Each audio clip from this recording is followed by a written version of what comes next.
नमस्कार दोस्तों, मैं मनीष स्वागत करता हूं आप लोगों का आपके अपने यूट्यूब चैनल पीसीएसएलआरपीवाई पे। तो कैसे हैं आप लोग? उम्मीद करता हूं काफ़ी अच्छे होंगे और आपकी पढ़ाई भी काफ़ी अच्छे तरीके से चल रही होगी। तो हम लोग एनसीईआरटी स्टार्ट किए थे, घटना चक्र की एनसीईआरटी। मैंने कहा था अगर आप लोग इसको ले लीजिएगा, बहुत अच्छी किताब है। काफ़ी अच्छे तरीके से एनसीईआरटी इसमें एक तरीके से समाहित करके दिया गया है और कक्षा 6 से लेके 12 तक की एनसीईआरटी। तो इसका एक लेक्चर कंप्लीट हो चुका था। आज हम लोग इसका दूसरा लेक्चर देखेंगे और कोशिश करेंगे कि कम से कम 2 से 3 जो चैप्टर हैं यहाँ पे कंप्लीट करूँ मैं, ठीक है?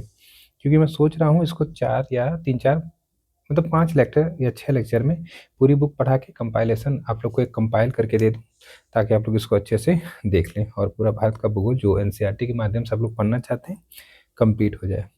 तो एक रिक्वेस्ट आप लोगों से, प्लीज़ अगर आप लोग देखेंगे नहीं ना, जैसे पहला लेक्चर अगर आप लोगों ने उसको देखा उतना अच्छा नहीं है, तो अगर आप लोग सपोर्ट नहीं करेंगे तो ये बहुत, देखिए कम से कम 480-80 पन्नों की किताब है, बहुत सारे इसके पार्ट हैं, तो बड़ा अंदर से वो मोटिवेशन नहीं मिलता है ना। तो इसीलिए मैं कह रहा हूँ अगर आप लोग सपोर्ट करेंगे तो ही चीज़ें पूरी हो पाएँगी। जैसा कि 1-2 लोगों ने कमेंट किया था कि सर बीच में स्टार्ट करके छोड़ देते हैं, तो क्यों छोड़ता हूँ? उसके पीछे रीज़न है ना। रीज़न यही है कि आप लोग का उतना एक तरीके से देखा जाए तो सपोर्ट नहीं मिलता है। जितनी मैं मेहनत करके 4-4 घंटे, 3-3 घंटे क्लास देता हूँ और हर चीज़ बेसिकली देखा जाए तो मैं आप लोगों के लिए करता हूँ, क्योंकि मेरा टारगेट है कि वो सारी किताबें या फिर वो सारी चीज़ें जो अगर आप मान लीजिए किसी कारणवश नहीं पढ़ पा रहे हैं या मतलब नहीं ले पा रहे हैं, तो यूट्यूब के माध्यम से आप लोग पढ़ लें। तो यही मेरा ध्येय है, इसीलिए मैं कोशिश करता हूँ सारी इम्पोर्टेंट चीज़ें।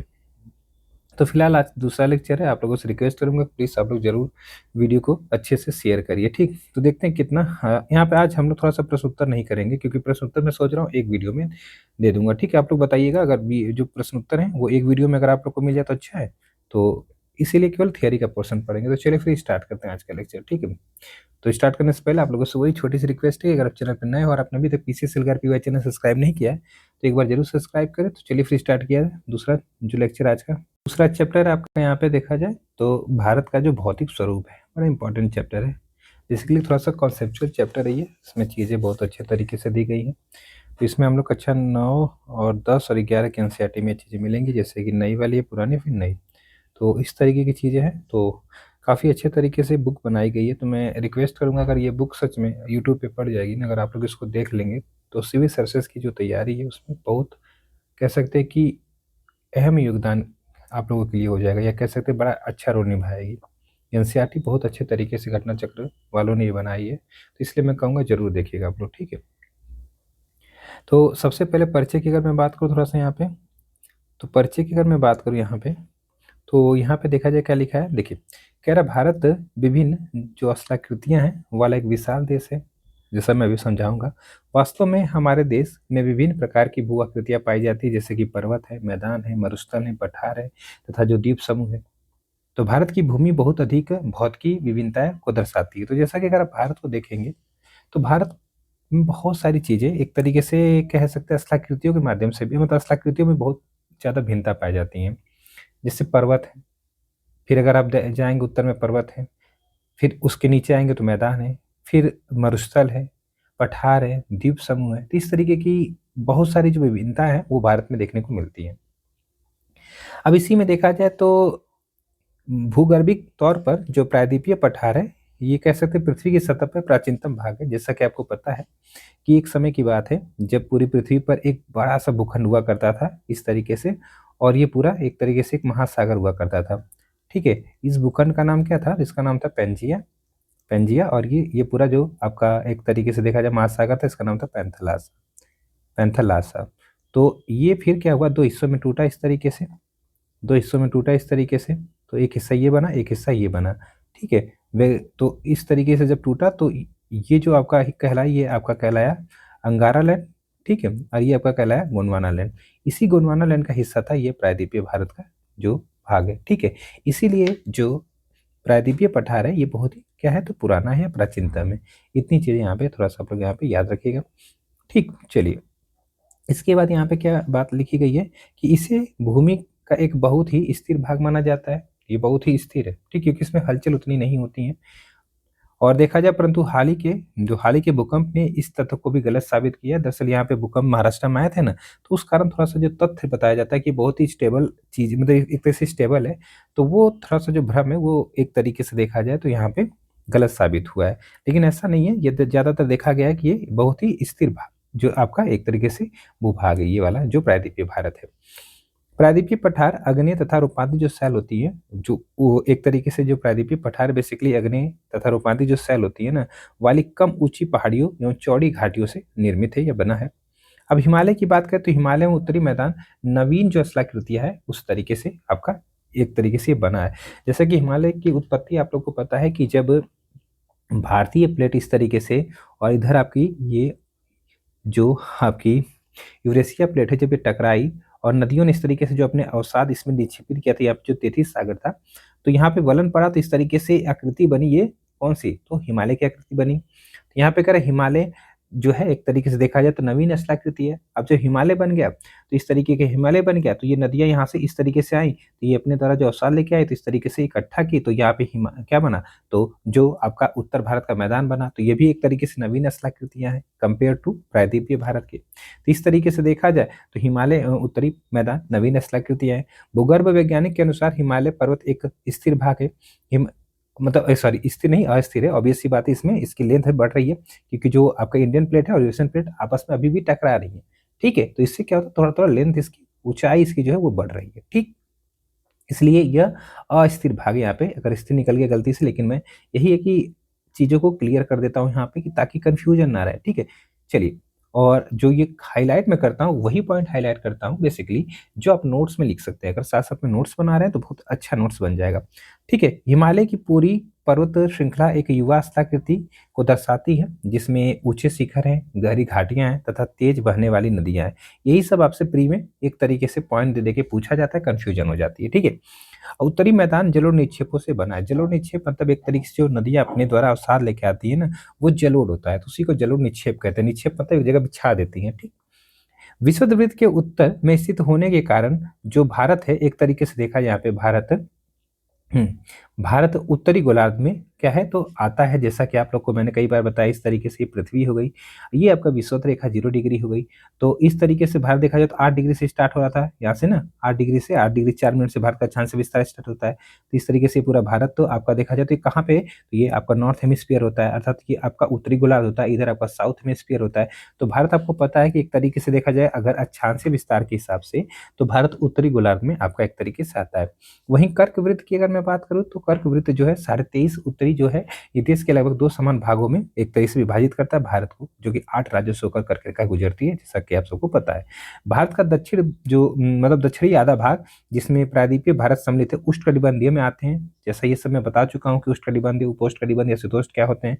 उत्तरी आधा भाग जिसकी प्रकृति लगभग महाद्वीप है, वो एक तरीके से देखा जाए, मतलब एक तरीके से जो उत्तर वाला भाग है ना, उत्तरी भाग जो यहाँ पे देखा जाए, तो ये कैसे में आता है, उपोष्णकटिबंध में आता है। प्रधान जो आपका मध्यांतर रेखा है, जिसको प्राइम मेरिडियन कहते हैं, इसके पूर्व में स्थित होने के कारण भारत पूर्वी गोलार्ध में है। अभी इसका भी कॉन्सेप्ट आपको पता होगा। इस तरीके से देखा जाए तो पृथ्वी है यहाँ पे, ये एक तरीके से देखा जाए तो इस तरीके से एक रेखा, जिसको हम लोग क्या कहते हैं, तो प्राइम मेरिडियन कहते हैं। इधर आपका ईस्ट होता है, इधर आपका वेस्ट होता है, तो भारत ईस्ट में पड़ता है। तो इस तरीके से देखा जाए तो वही चीज बताने की कोशिश हो रही है कि भारत पूर्व में स्थित है। ठीक है, तो ये चीज थोड़ा सा आप लोग यहाँ पे याद रखिएगा। पूर्वी गोलार्ध पर एक दृष्टि डालने से भारत की केंद्रीय जो स्थिति है वो स्पष्ट हो जाती है। तो इस तरीके से भारत एशिया महाद्वीप के दक्षिण मध्य प्रायद्वीप में स्थित है। ठीक है, एशिया संसार के सबसे बड़े तथा सबसे अधिक जनसंख्या वाला महाद्वीप है। ये कॉन्सेप्ट आप मतलब सॉरी ये फैक्ट आप लोग को पता होगा। भारत की ऐसी स्थिति के अपने आर्थिक लाभ है। प्राचीन काल में अपनी स्थिति के कारण भारत ने पश्चिम में अरब देशों के साथ साथ दक्षिण पूर्व में एशिया व सुदूर पूर्व के देशों के साथ सांस्कृतिक तथा अन्य जो प्रकार के संबंध है वो स्थापित किए थे। ठीक है, चलिए, इसी के साथ देखा जाए यहाँ पे तो जो भारतीय उपमहाद्वीप है, इंडियन सब कॉन्टिनेंट है, इसकी अगर हम बात करें तो लाखों वर्ष पूर्व हुए परिवर्तनों के परिणाम स्वरूप जो उच्चावच है, मतलब रिलीफ है, उच्चावच के वर्तमान लक्षणों का विकास हुआ। जैसे सैल मतलब जो पत्थर होते हैं कि विभिन्न परतों में वनस्पति तथा प्राणियों के सुरक्षित अवशेषों के द्वारा सैलों की जो एक तरह से एज है, जो आयु है उसका पता लगाया जाता है, मतलब पता लगाया जाता है। भारतीय उपमहाद्वीप के शैलों में लिखी इस कहानी को आपका भू वैज्ञानिक ने टुकड़े टुकड़े जोड़कर पूरा किया है। और ये कहानी हमें लाखों करोड़ वर्ष पहले जो भू विज्ञान है उसके अतीत में ले जाती है। उस काल की दुनिया आज की दुनिया से भिन्न थी। जहां आज हिमालय है और भारत का उत्तरी मैदान स्थित है, वहां कभी तेथिस सागर हुआ करता था, मतलब तेथिस नामक एक सागर हुआ करता था, जैसा कि मैं आप लोग को बता दिया हूँ। ठीक है, अब यहाँ पे देखा जाए तेथिस सागर दो विशाल भूखंडों से घिरा हुआ था। इस तरीके से देखा जाए तो तेथिस सागर आपका यहाँ पे देखा जाए इस तरीके से थोड़ा सा अब हम लोग क्या करेंगे, डायग्राम के माध्यम से चीज़ों को समझेंगे ताकि एकदम अच्छे से आप लोग को समझ में चीज़ें आ जाए। तो इस तरीके से जैसा कि मैंने बताया था, जैसे कि जो तेथिस सागर है तो इस तरीके से ये पृथ्वी थी। ठीक है, अब यहाँ पे जब एक बड़ा सा भूखंड था, ठीक है, एक तरीके से ये बड़ा भूखंड था और इधर पूरा इस तरीके से पानी भरा था। ये पूरा पानी एक तरह से बड़ा महासागर था, जिसको हम लोगों ने यहाँ पे क्या बताया था, तो पैंथलासा बताया था, और इसको हम लोगों ने पेंजिया बताया था। पी से पेंजिया लिख दे रहे हैं। जब ये दो भागों में टूटा इस तरीके से, ठीक, एक भाग ये बना इस तरीके से, एक भाग ये बना, तो बीच में कुछ हिस्सा इस तरीके से छूट गया। जब भैया हिस्सा छूटा तो इसमें पानी भर गया, क्या पानी इस तरीके से आके भर गया। अब ये पानी भरा तो यही आपका क्या कहलाया, तो यही आपका कहलाया पूरा तेथिस सी। तो इस तरीके से यहाँ पे वही बताने की कोशिश हो रही है। मैं साधारण भाषा में आप लोगों को समझाने की कोशिश कर रहा हूँ। आई होप कि आप लोग को चीजें पसंद भी आएंगी और समझ में भी आएंगी।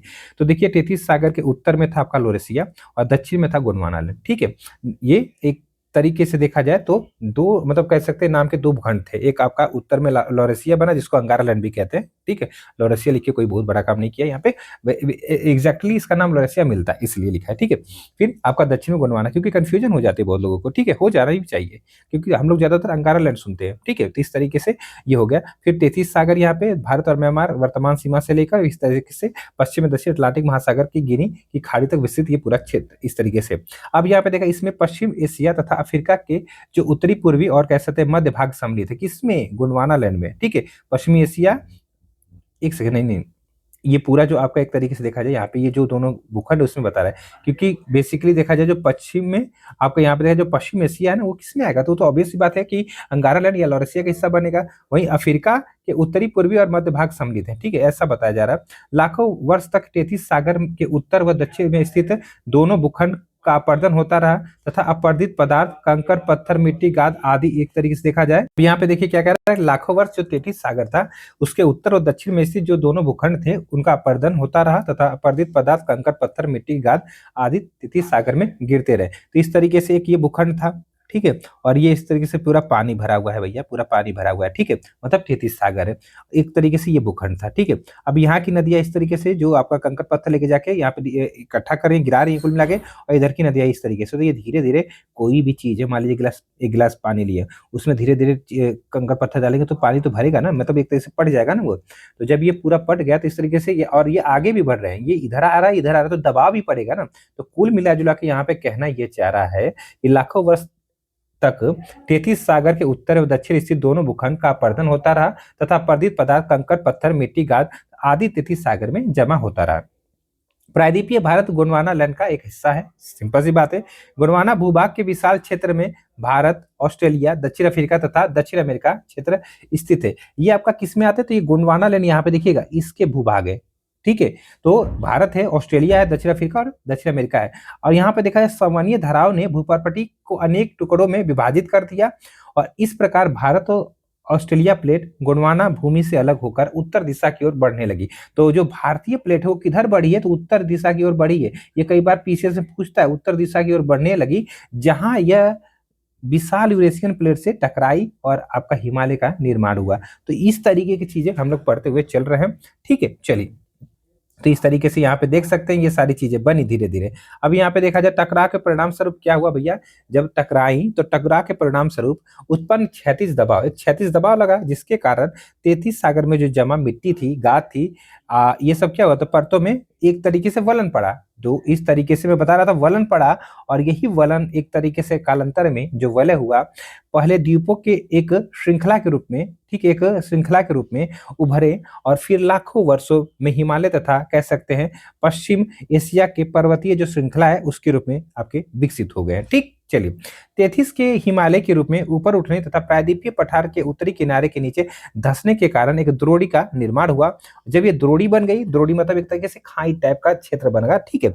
अब क्या होगा, इसी द्रोणी में जो नदी अपना एक तरीके से साल आगे फिर से डिपोजिट करेंगी, तो क्या बनेगा भैया, तो एक तरीके से उत्तर भारत का मैदान बनेगा। तो देखिए, हिमालय की ऊंचाई बढ़ने के साथ साथ उस पर नदियां तथा अपरदन के अन्य कारक सक्रिय हो गए, जिनके द्वारा भारी मात्रा में गाद हिमालय के दक्षिण स्थित जो आपकी द्रोणी थी, एक तरह से ग्रह तथा खाई थी टाइप का, उसमें जमा किया गया।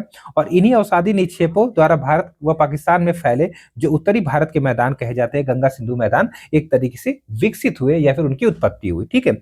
ब्रह्मपुत्र नदी ने भी इस प्रकार भारत के उत्तर पूर्व भाग का और बांग्लादेश के मैदानों का भी निर्माण किया, और यह प्रक्रिया आज भी जारी है तथा भूमि का भाग धीरे धीरे सागर में बढ़ता जा रहा है और सागर पीछे खिसक रहा है, ठीक है। इस तरीके की चीजें हो रही हैं। अब यहाँ पे भारत का जो भौगोलिक विभाजन है उसको देखते हैं, तो किसी स्थान की जो भू आकृति है, उसकी संरचना की जो प्रक्रिया है और कह सकते हैं विकास की अवस्था का परिणाम है।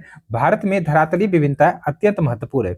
भारत जो है उसके उत्तर में एक बड़े क्षेत्र में उबड़ खाबड़ स्थलाकृति है। इसमें हिमालय पर्वत श्रृंखला है, जिसमें अनेक चोटियां हैं, आपकी यहाँ पे देखा जाए सुंदर घाटियां व माखड़ देखने को मिलते हैं। दक्षिण भारत एक स्थिर कह सकते हैं परंतु कटा फटा पठार है, जहां अपर्दित चट्टान जो खड़े और कगार की भरमार है। तो कहने का मतलब एक तरीके से देखा जाए, जो दक्षिण भारत की बात यहाँ पे हो रही है, दक्षिण भारत की जो बात हो रही है यहाँ पे, ये क्या कह रहा है कि ये स्थिर है परंतु कटा फटा है, कटा फटे पठार यहाँ पे, जहाँ प्रति चट्टान खड़ और जो कगार, इस तरीके से कगार होती है, पूरा ये खड़ा सा है। तो ये चीज यहाँ पे देखने को मिलती है, ठीक है।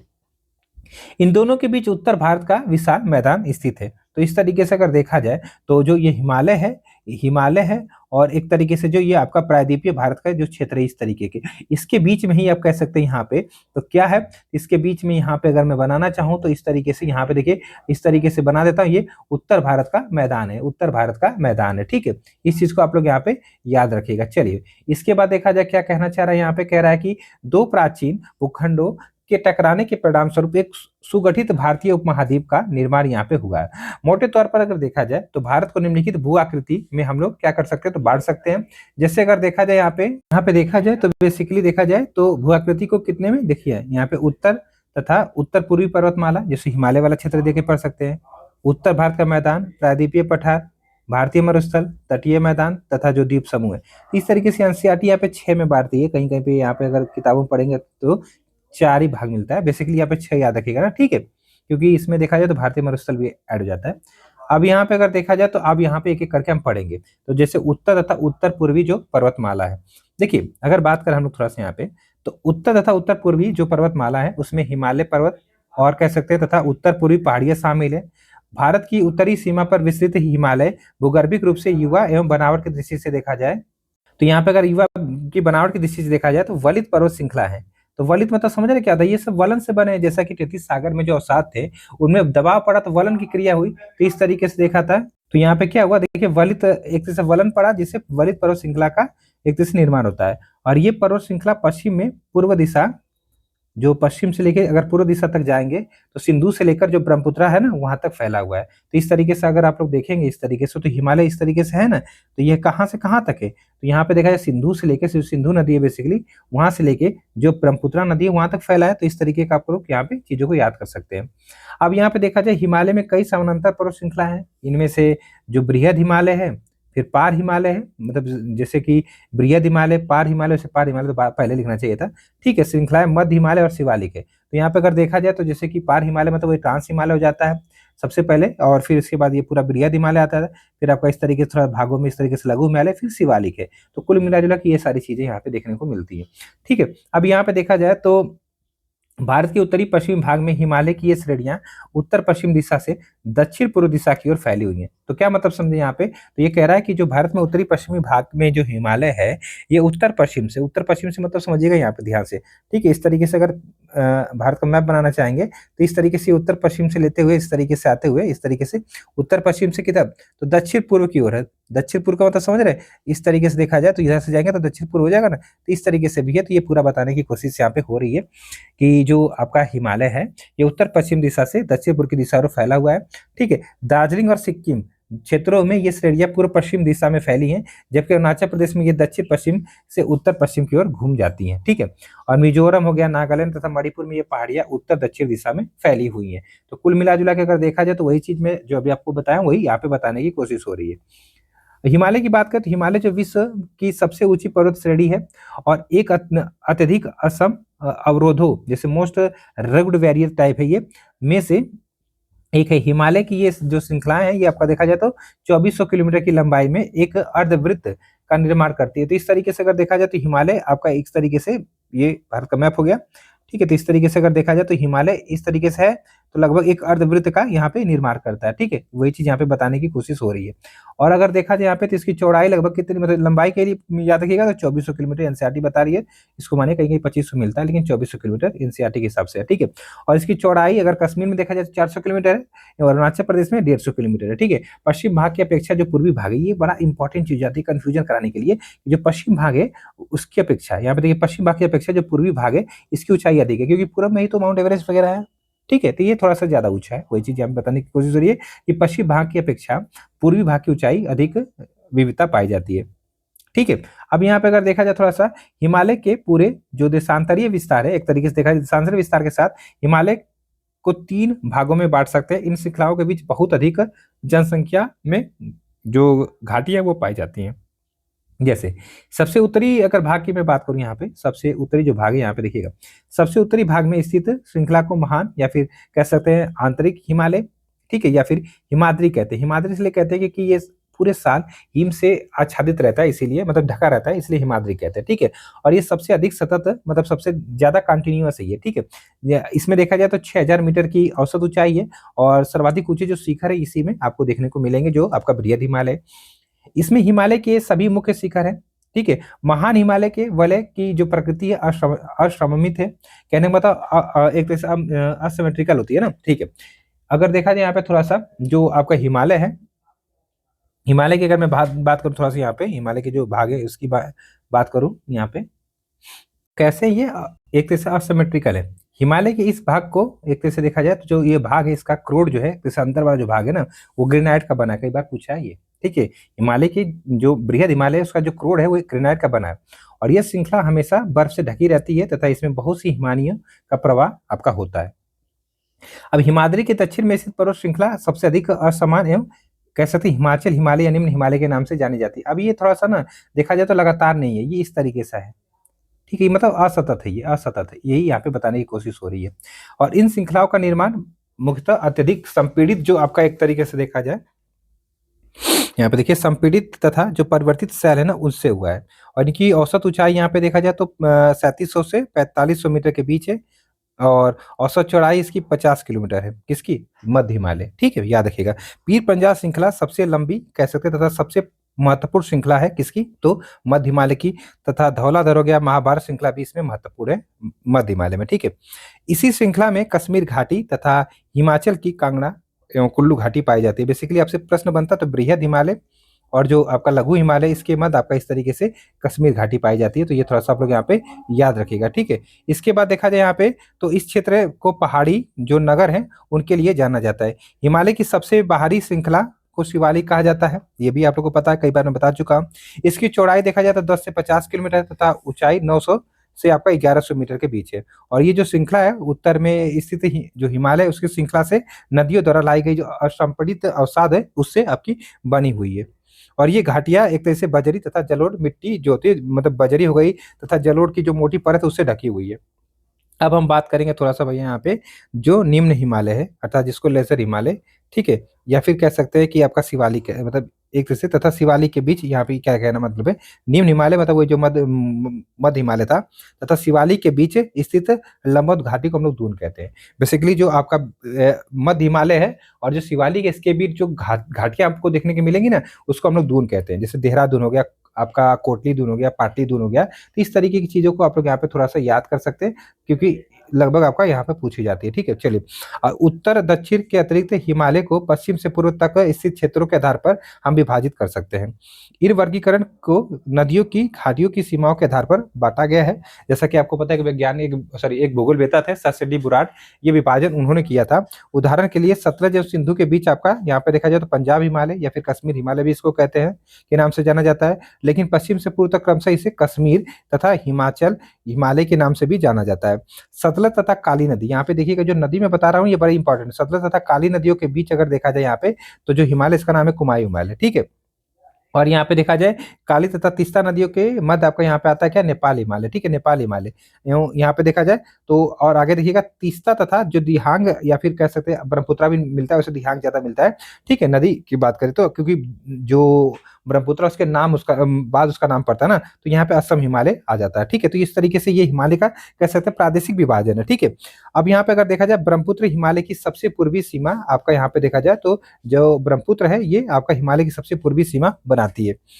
दिहांग जो महाखंड है इस तरीके से जो आपका ब्रह्मपुत्र नदी है बेसिक दिहांग नाम से जब एक तरह से अरुणाचल प्रदेश में प्रवेश करती है तो एक बहुत बड़ा खड्डा बनाती है, तो उसी को दिहांग महाखंड कहते हैं, गॉर्ज के नाम से जाना जाता है। उसके बाद यहाँ पे देखा जाए हिमालय दक्षिण की ओर एक तीखा मोड़ बनाते हुए भारत की पूर्वी सीमा तक ये फैला। पूर्वी सीमा मतलब समझ रहे हैं, तो इस तरीके का आपको यहाँ पे देखा जाए तो ये जो भारत है तो इसकी ये यहाँ तक इस तरीके से मुड़ के इधर फैला हुआ है। ठीक है, ये बताने की कोशिश यहाँ पे हो रही है। और इन्हें हम लोग क्या कहते हैं भैया, इन्हें हम लोग पूर्वांचल कहते हैं। क्या कहते हैं, पूर्वांचल की पहाड़ियां, मतलब पूर्वांचल पहाड़ियां कहते हैं या फिर पूर्वी पहाड़ी कहते हैं, पर्वत श्रृंखला के नाम से जानते हैं। और ये पहाड़ियां उत्तर पूर्वी राज्य से होकर आपका देखा जाए तो बेसिकली गुजरती है तथा जो आपके मजबूत बलुआ पत्थर जो कि अवसादी सेल से बनी हुई है और ये घने जंगलों से ढकी हैं तथा अधिकतर समानांतर श्रृंखलाओं जो घाटियां के रूप में फैली हुई हैं। पूर्वांचल हिमालय में आपका पुटका जो पटकाई बाम सॉरी पटकाई बूम है, नागा है, मिजो तथा मणिपुर की पहाड़ियां आपकी शामिल होती हैं। ठीक है, बृहद हिमालय श्रृंखला जिसे केंद्रीय अक्षीय श्रेणी एक तरह से यहाँ पे देखा जाए के अंतर्गत देखा जाए, यहाँ पे जो बृहद हिमालय की जो श्रृंखला एक केंद्रीय अक्षीय श्रेणी जो आपका कह सकते हैं कि एक्सियल रेंज भी इसको कहा जाता है। कुल मिला के ये कहना चाह रहे हैं यहाँ पे कि पूर्व पश्चिम लंबाई लगभग आपका यहाँ पे 2500 किलोमीटर तथा उत्तर से दक्षिण चौड़ाई आपका यहाँ पे 160 से 400 किलोमीटर की हो जाती है। ठीक है, तो इस तरीके से याद रखिएगा। अब हिमालय के सर्वोच्च शिखर इसी श्रेणी में है, तो वही आपका बृहद हिमालय में वही चीज फिर से बता रहा है। जैसे कि यहाँ पे एक चीज याद रखिएगा थोड़ा सा, ये देखिए जैसे एवरेस्ट को सागर माथा कहते हैं, कहाँ, नेपाल में। ठीक है, संसार का सर्वोच्च शिखर है, इसकी ऊंचाई लगभग 8,848 मीटर है और ये नेपाल में स्थित है। कंचनजंगा हिमालय का दूसरा सबसे ऊंचा पर्वत शिखर है और ये भारत के सिक्किम राज्य में स्थित है। तो इस तरीके से अगर देखा जाए यहाँ पे तो हिमालय के कुछ ऊंचे शिखर जैसे माउंट एवरेस्ट नेपाल में है। ठीक है, कंचनजंगा भारत में लगभग इतना है, मकालू नेपाल में है, ये पूछता कहाँ पे, धौलागिरी भी नेपाल में है, नंगा पर्वत भारत में है, लगभग 8,126 मीटर ऊंचा है, अन्नपूर्णा नेपाल में है, नंदा देवी भारत में है, कामेट आपका भारत में है। ठीक है, नामचा बरवा ये आपका पड़ेगा। वैसे तो ये पीछे से पूछा तो भारत में ही है, वैसे चीन माना गया था वहाँ पे। ठीक है, बेसिकली भारत याद रखिएगा। वैसे गुल्ला मंदाता ये नेपाल में है। ठीक, चलिए। अब यहाँ पे देखा जाए तो जो भारतीय उपमहाद्वीप है तथा एक तरीके से देखा जाए भारतीय उपमहाद्वीप तथा मध्य एवं पूर्वी एशिया के देशों के बीच हिमालय एक मजबूत लंबी दीवार के रूप में खड़ा है और साथ साथ हिमालय एक प्राकृतिक रोधक ही नहीं अपितु जलवायु अपवाह और सांस्कृतिक विभाजन भी करता है। जैसे आप लोग यहाँ पे समझिएगा क्या होता है, तो ये इस तरीके से भारत हो गया। ठीक है, और ये इधर हिमालय हो गया। तो इधर हिमालय एक तरीके से देखा जाए तो आपका सर्दियों में साइबेरिया से आने वाली ठंडी हवाओं को रोक लेता है। इधर से दक्षिण पश्चिम मानसून की जो हवाएं गई, मानसूनी हवाएं, इनको रोक के इधर वर्षा कराता है। तो इस तरीके से देखा जाए तो यहाँ पे क्या हो गया, तो हिमालय एक प्राकृतिक रोधक तो हो ही गया ना, अपितु जलवायु भी हो गया, अपवाह एक तरीके से यहाँ से नदियां बहुत सारी निकलती हैं, तो इस तरीके से ये अपवाह के लिए भी जाना जाता है। साथ साथ सांस्कृतिक विभाजक का भी कार्य करता है, क्योंकि इधर संस्कृति अलग है, उधर संस्कृति अलग है। तो इस तरीके की चीजें आप हिमालय के कारण देख सकते हो, एक दीवार के रूप में वो कार्य कर रहा है। ठीक है, अब यहाँ पे देखा जाए तो हिमालय पर्वतमाला में भी अनेक क्षेत्रीय विभिन्नताएं आपकी हैं, उच्चावच पर्वत श्रेणियां और कह सकते हैं उसके आपके यहाँ पे देखा जाए तो संरेखण है। और दूसरी जो भू आकृति के आधार पर देखा जाए तो हिमालय को निम्नलिखित उपखंडों में हम बांट सकते हैं। जैसे कि आपका यहाँ पे देखा जाए कश्मीर या फिर उत्तर पश्चिम हिमालय, हिमाचल या फिर उत्तराखंड हिमालय, दार्जिलिंग और सिक्किम हिमालय, अरुणाचल मतलब यहाँ पे अरुणाचल हिमालय तथा पूर्वी पहाड़ियों जो पर्वत है वो, इस तरीके की चीजें। अब यहाँ पे हम बात करेंगे थोड़ा सा जो कश्मीर या फिर उत्तर पश्चिमी हिमालय उसकी बात कर लेते हैं। ठीक है, तो यहाँ पे कश्मीर या उत्तर पश्चिम हिमालय की बात हम लोग यहाँ पे कर लेते हैं। ठीक है, तो इसको देख लेते हैं, जैसे कि कश्मीर या फिर उत्तर पश्चिम जो हिमालय। तो देखिए कश्मीर हिमालय में अनेक पर्वत श्रेणियां हैं, जैसे कि आपका यहाँ पे देखा जाए तो क्या हो जाएगी, काराकोरम, लद्दाख, जास्कर, पीर पंजाल। ठीक है, और अगर बात करें हम लोग यहाँ पे, तो कश्मीर हिमालय का उत्तर पूर्वी भाग जो बृहद हिमालय और काराकोरम श्रेणियों के बीच स्थित है, एक ठंडा मरुस्थल है। और बृहद हिमालय और पीर पंजाल के बीच विश्व प्रसिद्ध कश्मीर घाटी और डल झील स्थित है। दक्षिण एशिया की महत्वपूर्ण हिमानी नदियां जैसे कि आपका यहाँ पे बाल्टोरो और सियाचिन इसी प्रदेश में स्थित है। तो ये जो हिमनद है ये यहीं पे पाए जाते हैं। कश्मीर हिमालय या उत्तर पश्चिम जो हिमालय है प्रसिद्ध आपका करेवा के लिए। करेवा एक मिट्टी होती है बेसिकली जिसमें केसर की जाफरान की खेती की जाती है, तो याद रखिएगा, ठीक है।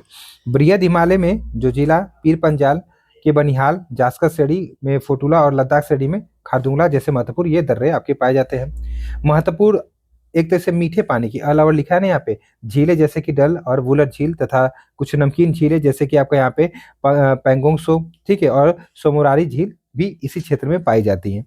सिंधु तथा इसकी सहायक नदी जैसे झेलम और चिनाब इस क्षेत्र की मतलब इस क्षेत्र में अपवाहित होने वाली मतलब अपवाहित होती हैं, ठीक है।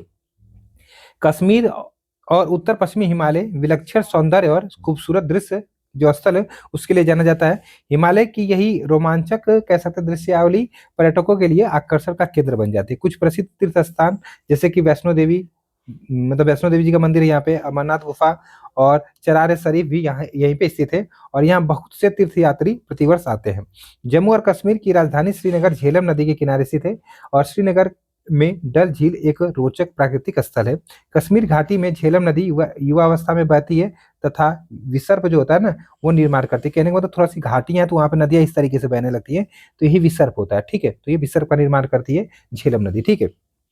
यहाँ पे लिखा है विसर्प क्या होता है, नदी स्थल रूप में विकास में जो प्रौढ़ावस्था में निर्मित होने वाले जो आपके एक आकृति होती है, विशिष्ट आकृति, जैसे आकृति मैंने बनाया ना इस तरह की आकृति बनती है, क्योंकि इधर मैदान होता है तो जिधर खाई मतलब एक तरह से ढलान पाती उधर बहने लगती है, तो यही आपका एक तरह से विसर्प होता है, ठीक है, विसर्प।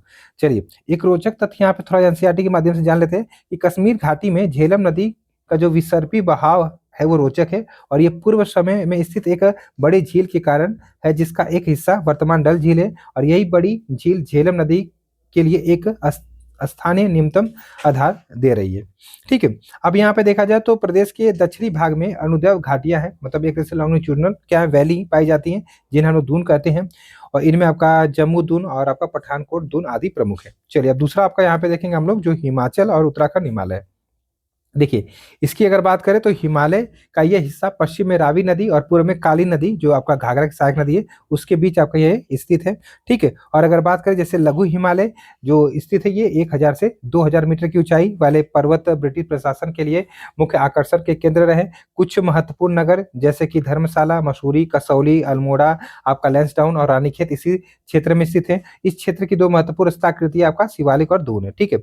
अब यहाँ पे शिवालिक की अगर बात करें हम लोग तो शिवालिक शब्द की उत्पत्ति देहरादून के नजदीक जो आपका शिवावाला में पाई जाने वाली भूगर्भिक रचनाएं हैं उससे हुई है। किसी समय यह इंपीरियल सर्वे का मुख्यालय स्थित यहाँ इंपीरियल सर्वे का यहाँ पे मुख्यालय स्थित था जो बाद में अस्थायी रूप से देहरादून में स्थापित हो गया, ठीक है। और अगर देखा जाए यहाँ पे तो यहाँ स्थित कुछ महत्वपूर्ण दून जैसे कि आपका चंडीगढ़ कालका का दून, आपका यहाँ पे नालागढ़ दून, देहरादून, हरिके दून तथा कोटा दून शामिल है, ठीक है। इनमें देहरादून सबसे बड़ी घाटिया है, ये कह सकते हैं जो देहरादून है ना ये सबसे बड़ी घाटी है जिसकी लंबाई 35 से आपका 45 किलोमीटर है और चौड़ाई आपका 22 से 25 किलोमीटर है, ठीक है। और बृहद हिमालय की घाटियां जो है एक तरह से देखा जाए तो उसमें भोटिया प्रजाति के लोग निवास करते हैं, ठीक है। और ये खानाबदोश लोग होते हैं जो कि ग्रीष्म ऋतु में एक तरह से बुग्याल में चले मतलब बुग्याल एक तरह से कह सकते हैं कि घास का मैदान होता है, ठीक है, बुग्याल में चले जाते हैं और शरद ऋतु में घाटियों में लौट आते हैं, ठीक है, इतना याद रखिएगा। अब यहाँ पे देखा जाए तो हिमालय जो है एक तरीके से यहाँ पे देखिए हिमालय का ये क्षेत्र भारत के दो मुख्य नदी तंत्रों जैसे सिंधु और गंगा द्वारा अपवाहित होता है और इस प्रदेश के अंदर बहने वाली नदियां रावी, व्यास, सतलज जैसे सिंधु की सहायक नदियां और यमुना व घाघरा की सहायक नदियां हैं।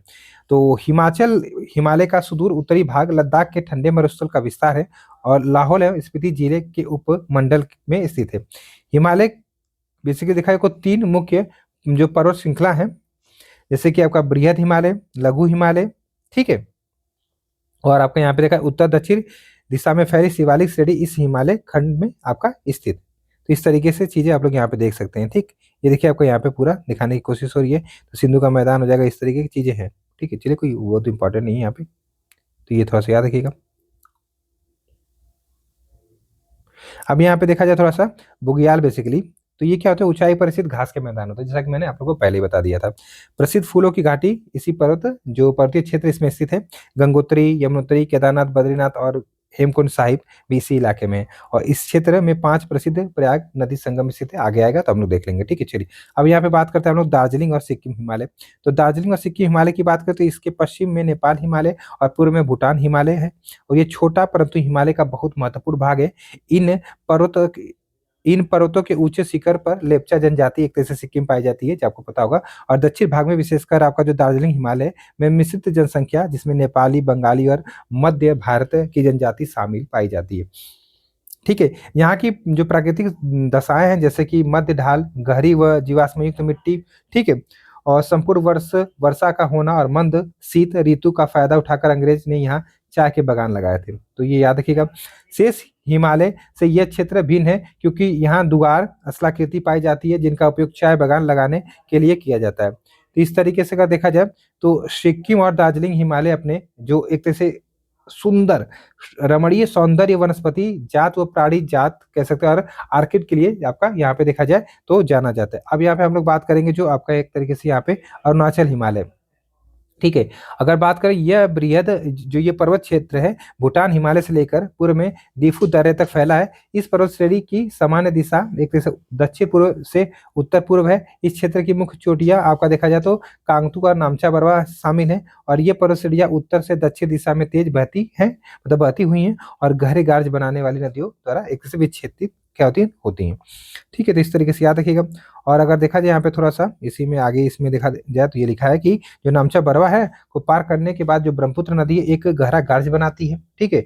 और कामेंग हो गई, सुबनसिरी, दिहांग, दिबांग और लोहित यहाँ की प्रमुख नदियां हैं, और ये बारहमासी नदियां हैं और बहुत से जलप्रपात बनाती हैं, इसलिए यहाँ जल विद्युत उत्पादन भी अतिरिक्त क्षमता में होता है। अरुणाचल हिमालय की एक मुख्य विशेषता यह है कि यहाँ बहुत सी जो जनजातियां निवास करती हैं, और इस क्षेत्र के जो क्षेत्र इसमें पश्चिम पूर्व में बसी कुछ जनजातियां इस प्रकार जैसे मोनपा, ओबोर, मिसमी और मिसी नागा, ये सब जनजाति हैं। तो इस तरीके से ये थोड़ा सा देख सकते हैं, काराकोरम हो गया, लद्दाख, ये सब सारी चीजें आप लोग यहाँ पे मैप में एक तरीके से देख सकते हैं यहाँ पे, ठीक है। चलिए अब यहाँ पे देखा जाए, और ये जो ज्यादातर जनजातियां कैसी है तो झूम खेती करती हैं, ठीक है, जिसे स्थानांतरित कृषि या फिर स्लैश स्लैश वन कृषि भी कहा जाता है। और ये क्षेत्र बेसिकली जैव विविधता के रूप में प्रसिद्ध है, मतलब एक तरह से ज्यादा देखा जाए तो जैव विविधता के लिए धनी है, जिसका संरक्षण देशज समुदाय ने किया है। उबड़ खाबड़ स्थलाकृति के कारण यहाँ पर विभिन्न घाटियों के बीच परिवहन जुड़ाव लगभग नामात्र ही है, इसलिए अरुणाचल असम सीमा पर स्थित दुआर क्षेत्र से होकर यहाँ एक तरह से देखा जाए तो आपका जो कारोबार है वो किया जा सकता है, ठीक है। अब यहाँ पे हम बात करेंगे जो पूर्वी पहाड़ियाँ और पर्वत है। तो पूर्वी पहाड़ियाँ जो पर्वत में देखा जाए तो हिमालय पर्वत के इस भाग में पहाड़ियों की दिशा उत्तर से दक्षिण की ओर है।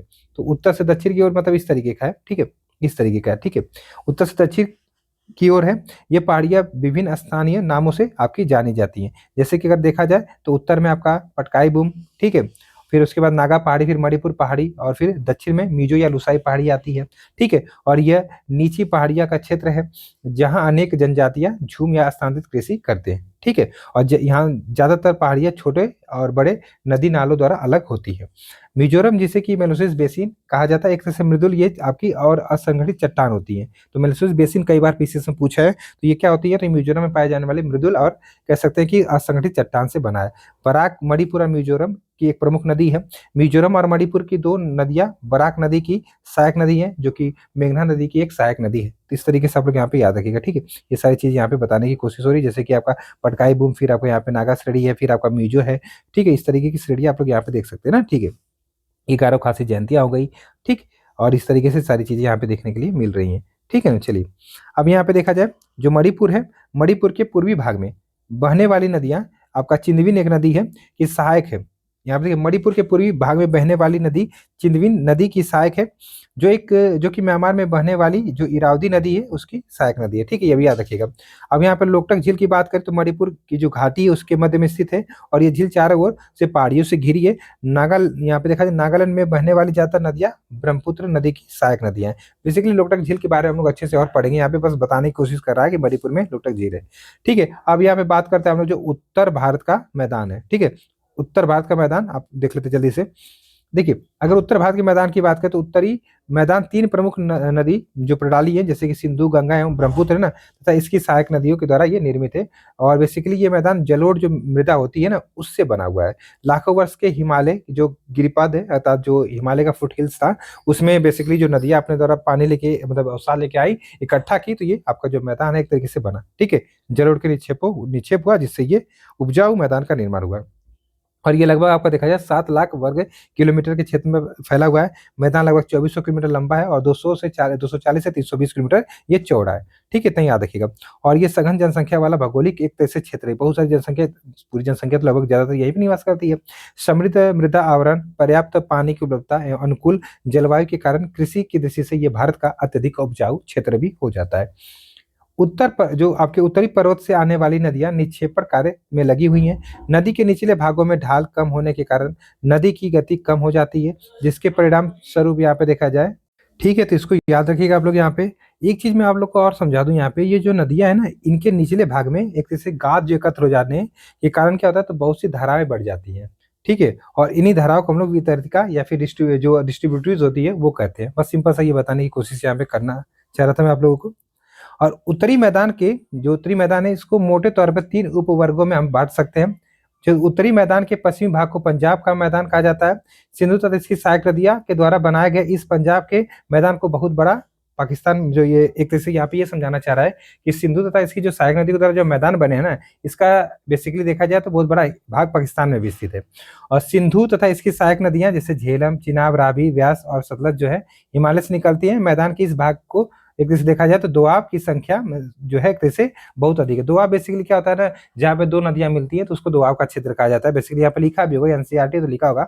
जैसे देखिए यहाँ पे लिखा है दोआब का अर्थ क्या होता है। बेसिकली दोआब क्या होता है, 2 नदियों के बीच का जो एक भाग होता है। और बेसिकली यहाँ पे दोआब जो है 2 शब्द से मिलकर बना है, दो तथा आब। अर्थात यहाँ पे कुल मिला के दो का मतलब दो हो गया, आप का मतलब पानी होता है, यही ना। हाँ, सही तो है। और इसी प्रकार पंजाब में भी 2 शब्द मिलकर बने हैं, तो पंज का अर्थ होता है 5 तथा आपका अर्थ होता है पानी, तो इस तरह की पंजाब हो जाएगा। अब यहाँ पे अगर एक चीज और बताना चाहूँ मैं आप लोग को, तो गंगा के मैदान का विस्तार घग्गर तथा तीस्ता नदियों के बीच है। और ये उत्तरी भारत में हरियाणा, दिल्ली, उत्तर प्रदेश, बिहार, झारखंड के कुछ भाग तथा पश्चिम बंगाल में फैला हुआ एक तरह से मैदान है। ब्रह्मपुत्र का मैदान इसके पूर्व विशेषकर असम में स्थित है। हरियाणा तथा दिल्ली राज्य सिंधु और गंगा नदी तंत्रों के बीच जल विभाजक का कार्य करता है। उत्तरी मैदानों की व्याख्या समानता इसके उच्चावचों के बिना किसी विविधता वाले समतल स्थल के रूप में की जाती है, किंतु यह सही नहीं है। ठीक है, इन विस्तृत मैदानों की भौगोलिक आकृति, जो आकृतियां हैं, में भी विविधता है। देखा जाए आकृति जो विभिन्नता के आधार पर भारत के उत्तरी मैदान को उत्तर से दक्षिण दिशा में 3 भागों में बांट सकते हैं, भाबर, तराई और जलोढ़ के मैदान। जलोढ़ मैदान को 2 भाग में हम बांट सकते हैं, एक खादर होता है, एक आपका बांगर होता है। आइए आप समझते हैं काम की चीज। ठीक है, तो यहाँ पे बेसिकली देखा जाए भाबर क्या होता है, जो आपसे बार बार पूछा जाता है।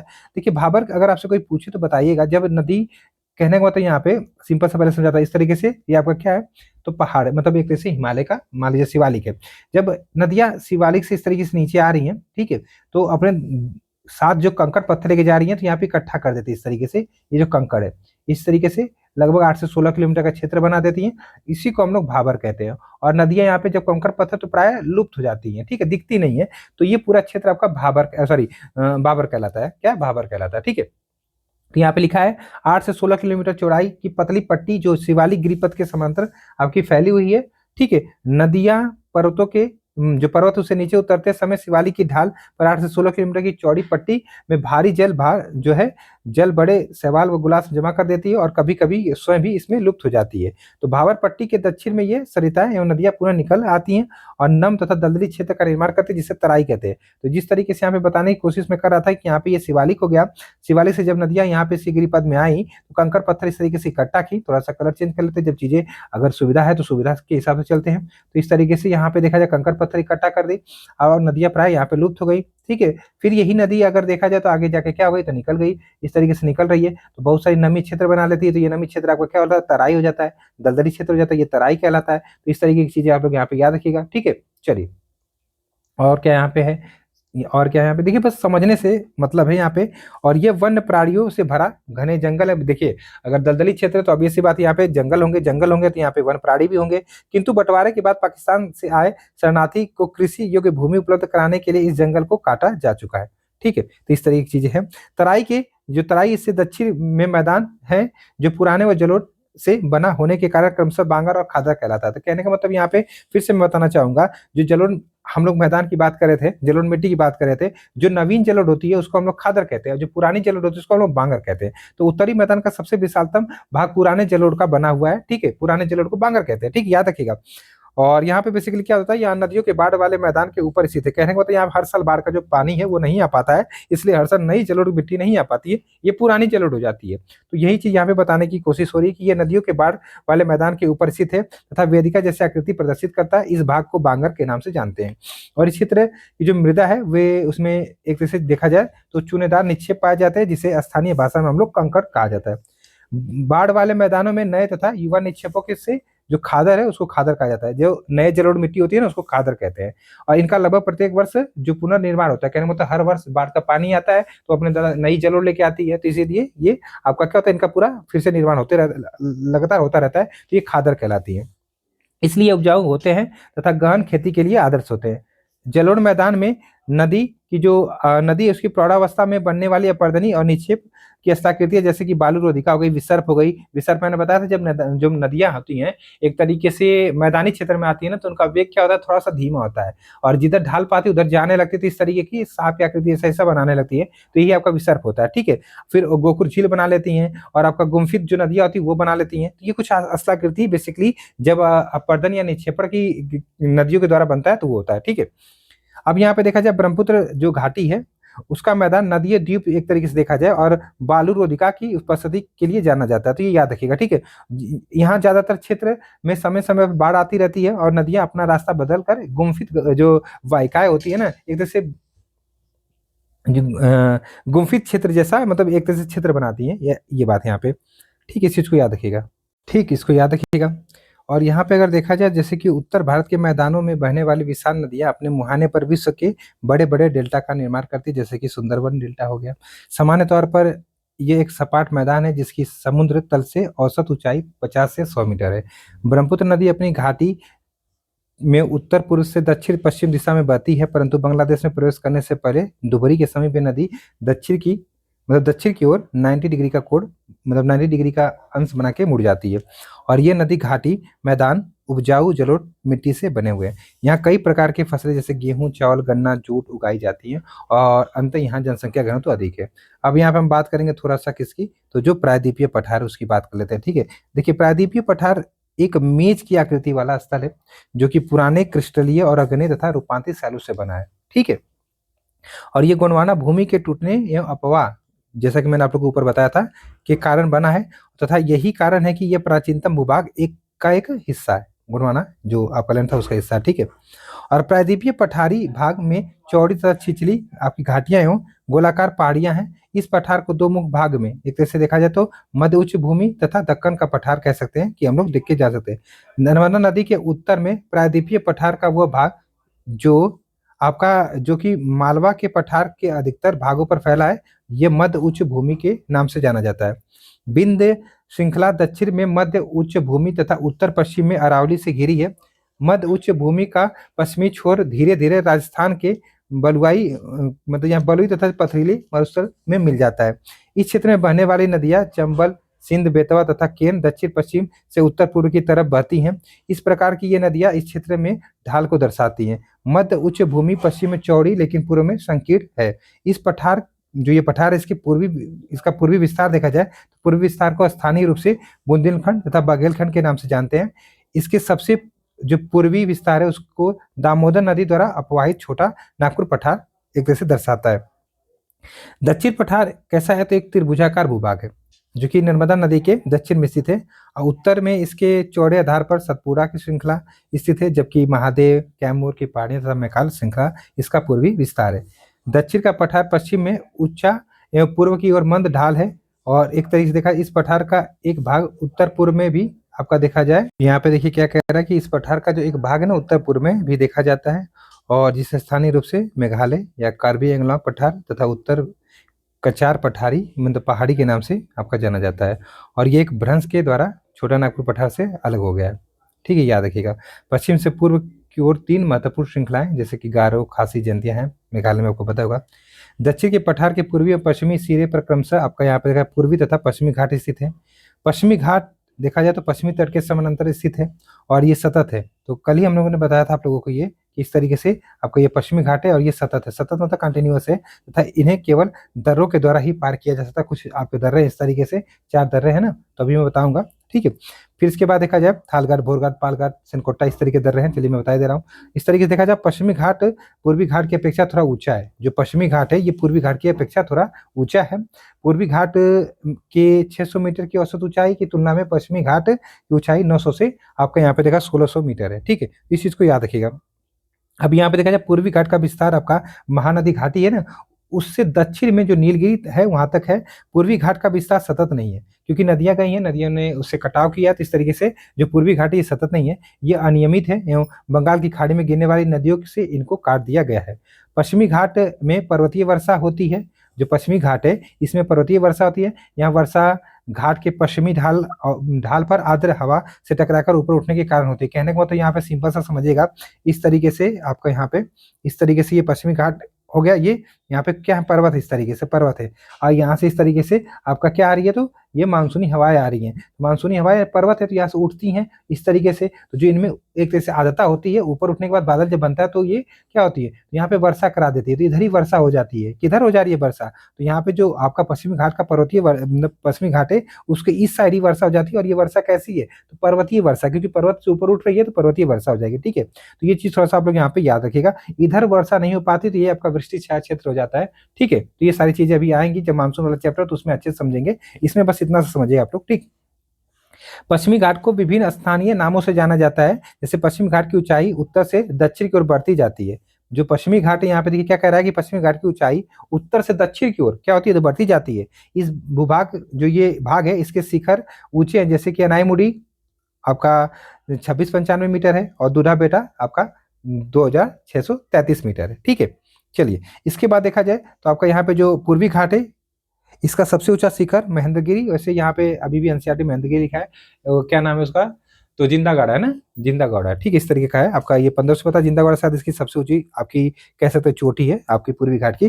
पूर्वी घाट के दक्षिण पश्चिम में सेवरा तथा जावेदी पहाड़ियां हैं, ये थोड़ा सा याद रखिएगा। प्रायद्वीपीय पठार की एक विशेषता यहाँ पानी, सॉरी यहाँ पे क्या लिखा है, प्रायद्वीपीय पठार की ये विशेषता यहाँ पाई जाने वाली जो काली मिट्टी है, सबसे बड़ी विशेषता तो यही है बेसिकली जो प्रायद्वीपीय पठार है। ठीक है, अब यहाँ पे काली मिट्टी कैसे पाई जा रही है ये भी थोड़ा सा समझना पड़ेगा। देखिए इस तरीके से ये आपका यहाँ पे ये हो गया, और ये आपका इस तरीके से देखा जाए तो ये प्रायद्वीपीय पठार हो गया। ठीक है, अब यहाँ पे जो दक्कन ट्रैप वाला क्षेत्र है, यहाँ पे ये वाला एक क्षेत्र यहाँ पे इस तरीके से दक्कन ट्रैप है, ये क्या है, तो ये बेसिकली क्या था, जब ये हिस्सा आपका जो प्रायद्वीपीय ये वाला जो हिस्सा एक तरीके से इस तरीके से था, और ये जब गोंडवाना लैंड का हिस्सा था बेसिकली, तो जब ये उत्तर की ओर खिसक रहा था ना, तो जब आपका अफ्रीका के थोड़ा सा आगे जाएंगे तो ये रीयूनियन है, तो वहाँ पे ज्वालामुखी बहुत ज्यादा है। तो ज्वालामुखी जब हुआ तो इस तरीके से क्या हुआ, यहाँ पे एक तरह से ज्वालामुखी का उद्गार हुआ। अब ज्वालामुखी बहुत सारी चीजें यहाँ पे बार बार उद्गार हुआ, तो इस तरीके से लावा यहाँ पे डिपोजिट हुए, ये लावा डिपोजिट हुए। लेकिन ये धीरे धीरे आगे बढ़ता हुआ जब भारत का इस तरीके क्षेत्र बना तो ये थोड़ा सा इधर से उठा हुआ लगा।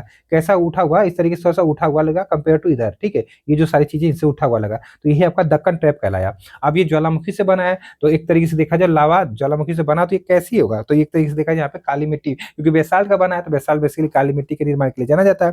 तो कुल मिलाजुला के यहाँ पे काली मिट्टी इसी कारण से पाई जाती है। तो ये सारी चीजें यहाँ पे बताने की कोशिश भी कर रहे हैं। यहाँ पे देखिए क्या लिखा है, दक्कन ट्रैप के नाम से जाना जाता है, इसकी उत्पत्ति ज्वालामुखी से हुई है, इसलिए इसके सेल अग्नेय हैं। वास्तव में इन सेलों का समय के साथ अपर्दन हुआ जिससे काली मिट्टी का निर्माण हुआ। अरावली की पहाड़ियां प्रायद्वीपीय पठार के पश्चिम एवं उत्तर पश्चिम किनारे पर स्थित है, और ये बहुत ही अपर्दित एवं खंडित पहाड़ियां हैं। अब यहाँ पे सिंपल सा ये समझिए, अरावली पहाड़ी है ना, ये एक समय की वलित पर्वत है, एक समय का कह सकते हैं कि आपका फोल्डेन माउंटेन है, लेकिन वर्तमान में ये इतना पुराना हो चुका है, इसका इतना अपरदन हो चुका है कि अवशिष्ट पर्वत का उदाहरण हो गया है। अवशिष्ट पर्वत अगर आपसे कोई पूछे तो मान लीजिए कोई एक पर्वत था इस तरीके से, लंबा चौड़ा इस तरीके से, ठीक है, ये पर्वत था। अब यहाँ पे क्या हुआ, इस पे अपरदन हुआ, अपक्षय हुआ। अब ये इतना लंबा था तो ये धीरे धीरे इतना बच गया, धीरे धीरे इतना बच गया, इतना बच गया, तो ये कैसा हो गया, तो ये अवशिष्ट पर्वत का एग्जाम्पल हो गया। तो अरावली एक समय वलित पर्वत हुआ करती थी, मैं थी बोल रहा हूँ, ठीक है। इस समय ये अवशिष्ट पर्वत का एग्जाम्पल बन के रह गई है, क्योंकि एक तरह से ये बहुत पुरानी है, कह सकते प्री कैरेबियन युग की ये आपकी पर्वत श्रृंखला है। तो समझ सकते हैं कितनी पुरानी है। तो इसमें इतना अपरदन हुआ है, इतना इसका एक तरह से वेदरिंग हुई है, अपक्षय हुआ है, जिसके कारण वर्तमान में ये एक अवशिष्ट पर्वत का एग्जाम्पल होके रह चुकी है अरावली। तो अरावली के बारे में इतना इंपॉर्टेंट जो मतलब एक तरह से इतना इंपॉर्टेंट चीजें हैं, ये आप लोग थोड़ा सा याद रखिएगा। बाकी देखा जाए तो अरावली जो है ये गुजरात से लेकर आपका दिल्ली तक फैली हुई है, ठीक है। अरावली जो है गुजरात से दिल्ली तक फैली हुई है। बेसिकली देखा जाए तो ये आपका दक्षिण पश्चिम में कह सकते हैं कि उत्तर पूर्वी दिशा में फैली हुई है। और उत्तर पश्चिम में दिल्ली, बेसिकली देखा जाए जो आपका कटक है ना, पूर्व में राजमहल पहाड़ियां, पश्चिम में गिर पहाड़ी, और दक्षिण में एक जैसे इलायची, कार्डमम, ये सब पहाड़ियां इसी क्षेत्र में आपको देखने को मिलेंगी, ठीक है। तो ये थोड़ा सा याद रखिएगा।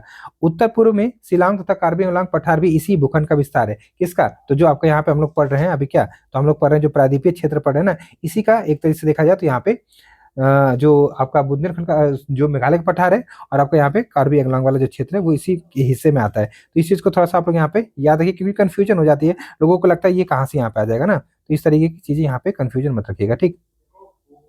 तो इस तरीके की चीजें आप लोग थोड़ा सा यहाँ पे क्या करिएगा तो याद रखिएगा, ठीक। चलिए, सब जो प्रायद्वीपीय पठार है उसी का हिस्सा है क्या, जो आपका शिलोंग का पठार है, आप जो कार्बी एलोंग का पठार है, तो ये कंफ्यूजन एकदम क्लियर कर लीजिएगा, ठीक है। प्रायद्वीपीय जो भारत है अनेक पठारों से मिलकर बना है, जैसे कि हजारीबाग का पठार है, पलामू पठार है, रांची का पठार है, मालवा का पठार है, कोयम्बटूर का पठार, कर्नाटक पठार है। इन सबसे मिलकर प्रायद्वीपीय जो आपका भारत है बेसिकली ये बना हुआ है, क्योंकि यहाँ पे अनेक पठार पाए जाते हैं, इस चीज को याद रखिएगा। और यहाँ पे देखा जाए तो ये भारत के प्राचीनतम और कह सकते हैं स्थिर भूभाग में से एक है, जो प्रायद्वीपीय आपका भारत है, या फिर प्रायद्वीपीय जो पठार वाले क्षेत्र है, ठीक है। समान तौर पर प्रायद्वीप जो है इसकी ऊंचाई पश्चिम से पूर्व की ओर कम हो जाती है, जिसका प्रमाण यहाँ की नदियां के बहाव की दिशा में भी मिलता है। क्या कह रहे हैं यहाँ पे, जो प्रायद्वीप है इसकी ऊंचाई जो है बेसिकली पश्चिम से पूर्व की ओर, तो पश्चिम में ज्यादा ऊंचा है, पूर्व में कम ऊंचा है, इसलिए नदियां पूर्व से मतलब पश्चिम से पूर्व की ओर जाती हैं, जैसा कि आपको पता ही होगा, ठीक है। इस तरीके से अगर देखा जाए तो मैक्सिमम नदियां इधर ही गिरती है इस तरीके से ना, तो इधर ज्यादा ऊंचा है, ठीक है। तो इस तरीके की चीजें आप लोग यहाँ पे समझिएगा। इस क्षेत्र की मुख्य प्राकृतिक स्थलाकृतियों में आपका टॉर होता है, ब्लॉक पर्वत है, भ्रंश घाटियां हैं, पर्वत स्कंद है, ठीक है, नग्न चट्टान है, और आपका एक तरह से जो आपका टेकरी पहाड़ी श्रृंखला है, और कह सकते हो कॉटाइज जो भित्तियां, ये सब शामिल है। और इस पठार के पश्चिमी और कह सकते हैं कि उत्तरी पश्चिमी भाग में मुख्य रूप से काली जो मिट्टी वो पाई जाती है। प्रायद्वीपीय पठार के अनेक हिस्से जो है भू उत्थान मतलब एक तरह से अपलिफ्टमेंट होता है, अप निमज्जन होता है, सबमर्ज होता है। बेसिकली ये ज्यादातर देखने को मिलेगा आपका प्रायद्वीपीय पठार के अनेक हिस्सों में, एक तरह से क्या आपको तो उत्थान का मतलब भू उत्थान और निमज्जन का एक तरह से रूप में देखने को मिलता है। भ्रंश तथा विभंग निर्माण एक तरीके से देखा जाए प्रक्रिया अनेक पुनरावर्ती दौर से गुजरते हैं। तो कुल मिला के देखा जाए यहाँ पे तो बार बार यहाँ पे कुछ भू हलचल हुई है, इस कारण ये सारी चीजें मिलती हैं। अपनी पुनरावृत्ति भूकंपीय क्रियाओं के क्षेत्रीय विभिन्नता के कारण ये प्रायद्वीपीय पठार पर धरातली जो विविधताएं वो पाई जाती हैं। इस पठार के उत्तर पश्चिम भाग में नदी खड़ और माँ खड़ इसके धरातल को जटिल बनाते हैं, जैसे कि चंबल हो गया, भिंड और मुरैना खंड इसके उदाहरण हो गए। अब मुख्य उच्चावच जो आपके लक्षण उनके अनुसार प्रायद्वीपीय पठार को तीन भागों में बांट सकते हैं, जैसे कि दक्कन का पठार, मध्य उच्च भूभाग हो गया, उत्तर पूर्वी पठार हो गया। अब यहाँ पे हम लोग बात करें थोड़ा सा दक्कन का पठार क्या होता है। देखिए, दक्कन के पठार की बात करें तो इसके पश्चिम में पश्चिमी घाट, पूर्व में पूर्वी घाट तथा उत्तर में आपका देखा जाए सतपुरा, मैकाल और महादेव की पहाड़ियां हैं। तो इस तरीके से अगर देखा जाए थोड़ा सा हम लोग यहाँ पे, चलिए इसके बाद देखा जाए थोड़ा सा तो जो पश्चिमी, यहाँ पे अगर मैं आप लोगों को समझा रहा था ना तो समझा देता हूँ यहाँ पे। तो देखिए यहाँ पे क्या कहना चाह रहा है, जैसे मान लीजिए ये आपका एक तरीके से इस तरीके की ये चीजें हो गई। अब यहाँ पे क्या कह रहा है, दक्कन पठार की बात करते हैं तो ये पूरा आपका दक्कन पठार हो गया इस तरीके से, ये दक्कन पठार हो गया। तो यहाँ पे देखिए बस देखते जाइए, चीजें याद होती जाएंगी। ये आपका एक तरीके से देखा जाए तो इधर मान लीजिए पूर्वी घाट, ठीक है। वैसे तो ऐसा नहीं है, ठीक है, ऐसा नहीं है, ये थोड़ा टुकड़ों में है, एग्जैक्ट बने तो सही है, ठीक है। और इधर देखा जाए तो ये आपका इस तरीके से आपका ये हो गया पश्चिमी घाट, ठीक है। तो इसके पश्चिम में पश्चिमी घाट है, पश्चिम पश्चिम घाट है, ठीक है, इधर पश्चिम पश्चिम घाट हो गया, और पूर्व में पूर्वी घाट हो गया, देखते चलिए। और उत्तर में क्या है, तो उत्तर में आपका यहाँ पे देखा जाए तो जैसे कि आपका यहाँ पे देखा जाए तो ये सतपुड़ा हो गई इस तरीके से, इधर आपका यहाँ पे मैकाल हो गई, बीच में यहाँ पे महादेव कहीं आ जाएगी, ठीक है, ये चीज याद रखिएगा। तो ये सारी चीजें यहाँ पे जो मैप है उसके द्वारा आप लोगों ने समझी यहाँ पे, ठीक। इसके बाद क्या कह रहा है, पश्चिम घाट को स्थानीय तौर पर अनेक नाम दिए गए हैं, जैसे कि आपका महाराष्ट्र में इसको सह्याद्री कहते हैं, कर्नाटक और तमिलनाडु में से कर्नाटक और तमिलनाडु में नीलगिरी, ठीक है। और अगर देखा जाए तो केरल में से अन्नामलाई या इलाची कह सकते हैं, कार्डमम पहाड़ी के नाम से जानते हैं। तो ये सारी चीजें यहाँ पे आपको मिल रही हैं। पूर्वी घाट की तुलना में पश्चिमी घाट ऊंचे और क्या है, अवरित है। इनकी औसत ऊंचाई उत्तर से दक्षिण की ओर बढ़ती चली जाती। कितनी बारीकी चीज बताऊं, ठीक है, हो गया ना। चलिए, जैसे कि अनाईमुड़ी हो गई, कह सकते हैं कि जो आपका पश्चिमी घाट है उसकी सबसे ऊंची चोटी हो जाएगी। तो ये प्रायद्वीपीय पठार की सबसे ऊंची चोटी है। पश्चिमी घाट की जो अन्नामलाई पहाड़ी है उस पर ये स्थित है, ठीक है। दूसरी सबसे ऊंची चोटी आपका दूधा बेटा है, जो कि नीलगिरी पहाड़ी है, उस पर 33 मीटर की ऊंचाई है। और ज्यादातर प्रायद्वीपीय नदियां की उत्पत्ति पश्चिमी घाट से होती हैं। पूर्वी घाट अवरित नहीं है और महानदी गोदावरी, कृष्णा तथा कावेरी नदियों द्वारा अपर्दित है। यहाँ की कुछ मुख्य श्रेणियां जावेदी पहाड़ी, पालगोंडा, नल्लामलाई पहाड़ियां और महेंद्रगिरी पहाड़ियां हैं। पूर्वी और पश्चिमी घाट नीलगिरी पहाड़ियों में आपस में मिलते हैं। अब यहाँ पे बात करते हैं हम थोड़ा सा मध्य उच्च भू जो भाग है, ठीक है। तो यहाँ पे अगर देखा जाए, देखिए, पश्चिम में अरावली पर्वत इसकी सीमा बनाते हैं। इसलिए पश्चिम में जो अरावली पर्वत है इसकी सीमा बनाते हैं। इसके दक्षिण में सतपुड़ा पर्वत, एक तरह से देखा जाए तो स्क्रॉप प्लेट्यू है, उच्छिष्ट पठार कहते हैं, कि श्रेणियों से बना है, जिसकी समुद्र तल से ऊंचाई 600 से 900 मीटर है। और ये दक्कन पठार की जो उत्तरी सीमा है वो बनाते हैं। और ये अवशिष्ट पर्वत के उत्कृष्ट उदाहरण है, जो कि काफी हद तक अपरदित और कह सकते हैं इनकी श्रृंखला टूटी हुई है। प्रायद्वीपीय पठार के इस भाग को, ये प्रायद्वीपीय पठार का ये भाग है, इसका विस्तार जैसलमेर तक है। और जहाँ ये अनुदैव रेत के टिब्बों और कह सकते हैं चापाकार रेतीले जो टिब्बे होते हैं, जिसको बरखान बेसिकली साधारण भाषा में कहते हैं, से ढके हुए हैं। अपने भूगर्भिक इतिहास में यह क्षेत्र कायांतित प्रक्रियाओं से गुजर चुका है। और कायांतित चट्टान जैसे संगमरमर, स्लेट और नीस जो होता है उसकी उपस्थिति इसका प्रमाण है। समुद्र तल से मध्य उच्च भूभाग की ऊंचाई 700 से 1000 मीटर के मध्य और उत्तर तथा उत्तर पूर्व दिशा में इसकी ऊंचाई कम होती जाती है। तो याद रखिएगा, समुद्र तल से मध्य उच्च भूभाग की ऊंचाई 700 से 1000 मीटर है, और उत्तर तथा उत्तर पूर्व की दिशा में जाएंगे ना, उत्तर से उत्तर पूर्व की दिशा में जाएंगे तो इसकी ऊंचाई कम होती जाती है। तो इस तरीके से देखा जाए, जैसे कि विंध्याचल और इधर आपका कैमूर रेंज हो गई, तो यमुना की अधिकांश सहायक नदियां निकलती हैं इसी क्षेत्र से, ठीक। और क्या बताना चाह रहे हैं यहाँ पे, देखिए, जैसे बनास, चंबल जो है, बनास चंबल की एकमात्र मुख्य सहायक नदी है, जो कि पश्चिम अरावली से निकलती है। और मध्य उच्च भूभाग का पूर्वी विस्तार राजमहल की पहाड़ियों तक है, जिसके दक्षिण में स्थित छोटा नागपुर पठार खनिज पदार्थ उनके भंडार के लिए जाना जाता है, ठीक है। अब यहाँ पे बात करेंगे हम लोग थोड़ा सा किसकी, तो बात करेंगे उत्तर पूर्वी पठार, ठीक है। अब उत्तर पूर्वी पठार की बात करें तो वास्तव में यह प्रायद्वीपीय पठार का ही एक विस्तारित भाग है। और यह माना जाता है कि हिमालय उत्पत्ति के समय इंडियन प्लेट के उत्तर पूर्व दिशा में खिसकने के कारण राजमहल पहाड़ियों और मेघालय पठार के बीच भ्रंश घाटी बनने से यह अलग हो गया है। बाद में यह नदी द्वारा जमा किए गए जलोढ़ द्वारा पाट दिया गया है। आज मेघालय और कार्बी एंगलोंग पठार इसी कारण से मुख्य प्रायद्वीप पठार से क्या हो गए, तो अलग थलग हो गए। अब यहाँ पे देखा जाए तो इस तरीके से, जैसे कि यहाँ पे इसमें वास करने वाली जनजातियों के नाम पर यहाँ पे कुछ आपकी पहाड़ियां, गारो, खासी, जयंतिया, इस क्रम भी यही है, ठीक है। अब यहाँ पे असम की कार्बी एंगलोंग पहाड़ियां भी इसी का विस्तार है। छोटा नागपुर के पठार की इस तरह की, जो छोटा नागपुर पठार है, इस तरह मेघालय के, आपको एक तरह से देखा जाए मेघालय का पठार भी कोयला, लोहा, आपका यहाँ पे देखा जाए तो सिल्मेनाइट, चूने का पत्थर और यूरेनियम जैसे खनिज पदार्थों के भंडार के लिए जाना जाता है। इस क्षेत्र में अधिकतर वर्षा दक्षिण पश्चिम मानसून से होती है। परिणाम स्वरूप मेघालय का पठार एक अति अपरदित भूतल हो जाता है। चेरापूंजी हो गया, एक चेरापूंजी आपका नग्न चट्टानों से ढका स्थल है, और यहाँ वनस्पति लगभग नहीं के बराबर। ये देखिए, एक बार प्रश्न पूछा था, बेसिकली यहाँ पे क्या होता है कि लोग कहते हैं वर्षा तो सर बहुत ज्यादा होती है चेरापूंजी में, तो ये कैसे यहाँ पे वनस्पति नहीं होगी। तो भैया, वर्षा तो होती है, लेकिन वर्षा के साथ जो सारी चीजें हैं जैसे कि ह्यूमस वगैरह वो बहकर चला जाता है, तो कहाँ से आपका एक तरीके से कोई चीज यहाँ पे एक तरह से पनप पाएगी ना। इसी कारण ये देखा जाए तो चट्टान कैसी दिखती है, पूरी नग्न दिखती है, ठीक। अब भारतीय मरुस्थल, इसकी बात कर लेते हैं हम लोग यहाँ पे। तो भारतीय मरुस्थल की अगर मैं बात करूं तो विशाल भारतीय मरुस्थल अरावली पहाड़ियों से उत्तर पूर्व में स्थित है। एक तरह से जो आपका भारतीय मरुस्थल है, अभी अरावली तो वैसे भी चर्चे में है, तो आप लोग को पता होगा कि अरावली पर्वत जो है उसके उत्तर पूर्व में आपका क्या है, तो भारतीय मरुस्थल है। और यह एक उबड़ खाबड़ भूतल है जिस पर बहुत से, आपको यहाँ पे देखा, बहुत से एक तरह से देखा जाए तो अनुदैर्ध्य व रेतीले टीले और बरखान आपके पाए जाते हैं। बरखान क्या होता था, एक अर्ध चंद्राकार बालू का टीला होता है। यहाँ पर वार्षिक वर्षा आपका 150 मिलीमीटर, वही 50 सेंटीमीटर, ठीक है, 50 सेंटीमीटर से कम होती है।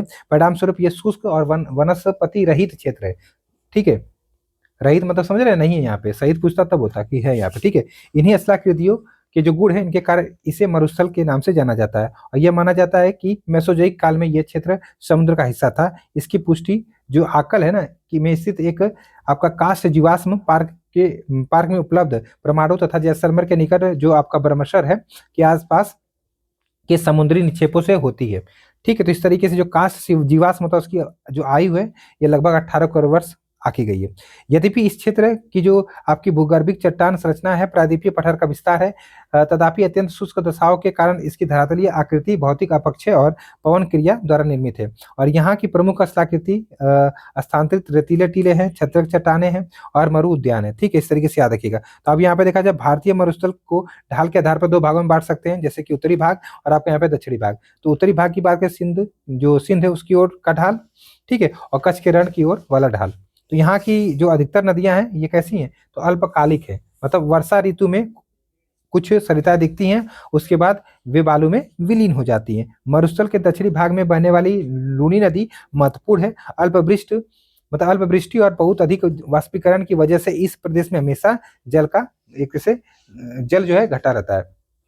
कुछ नदियां तो थोड़ी दूर तय करने के बाद ही मरुस्थल में लुप्त हो जाती हैं और ये अंतःस्तरीय प्रवाह का उदाहरण बनाती है। बेसिकली जो नदियां ना समुद्र में जाके ना मिले, वो मरुस्थल में ही क्या हो जाए, विलीन हो जाए, उनको अंतःस्तरीय अपवाह उदाहरण कहते हैं। जहां नदियां झील या जो पलाया होती है उसमें मिल जाती हैं और इन पलाया झीलों का जल खारा होता है जिससे नमक बनाया जाता है।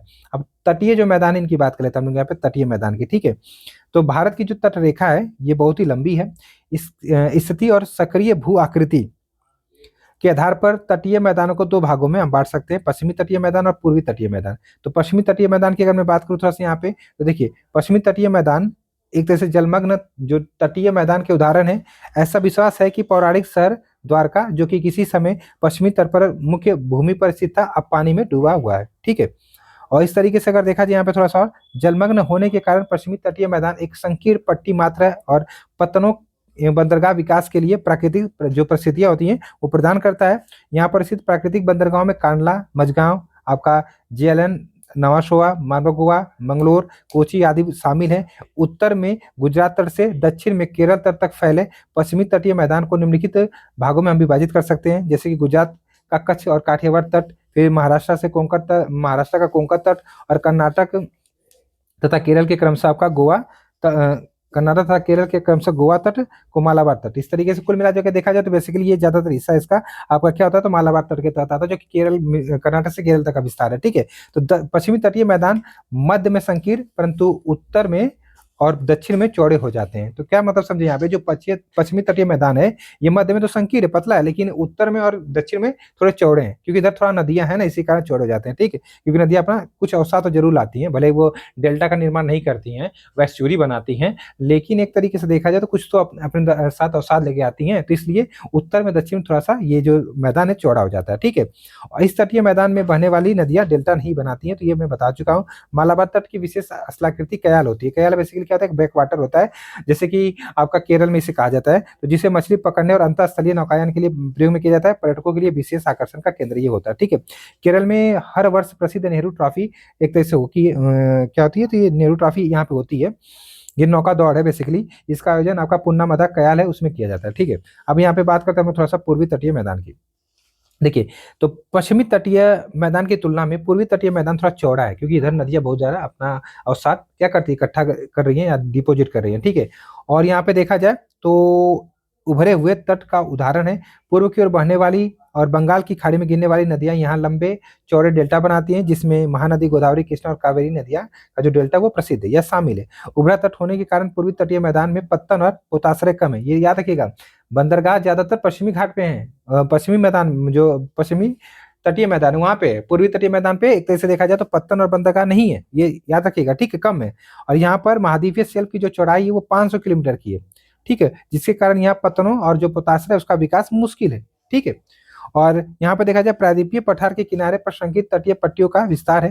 प्रायद्वीपीय पठार पश्चिम में अरब सागर, जो सागर उससे लेकर पूर्व में बंगाल खाड़ी तक विस्तृत है, और पश्चिमी तट पश्चिमी घाट तथा अरब सागर के बीच स्थित एक संकीर्ण मैदान है। इस मैदान जो ये मैदान है इसके तीन भाग है। तो पश्चिमी तट के उत्तरी भाग को कोंकण मुंबई से गोवा तक, मध्य भाग को कन्नड़ मैदान तथा दक्षिण भाग को मालाबार तट कहा जाता है। ठीक है, ये सब कुछ आपको मिल जाएगा एनसीईआरटी में, ये तो खासियत है।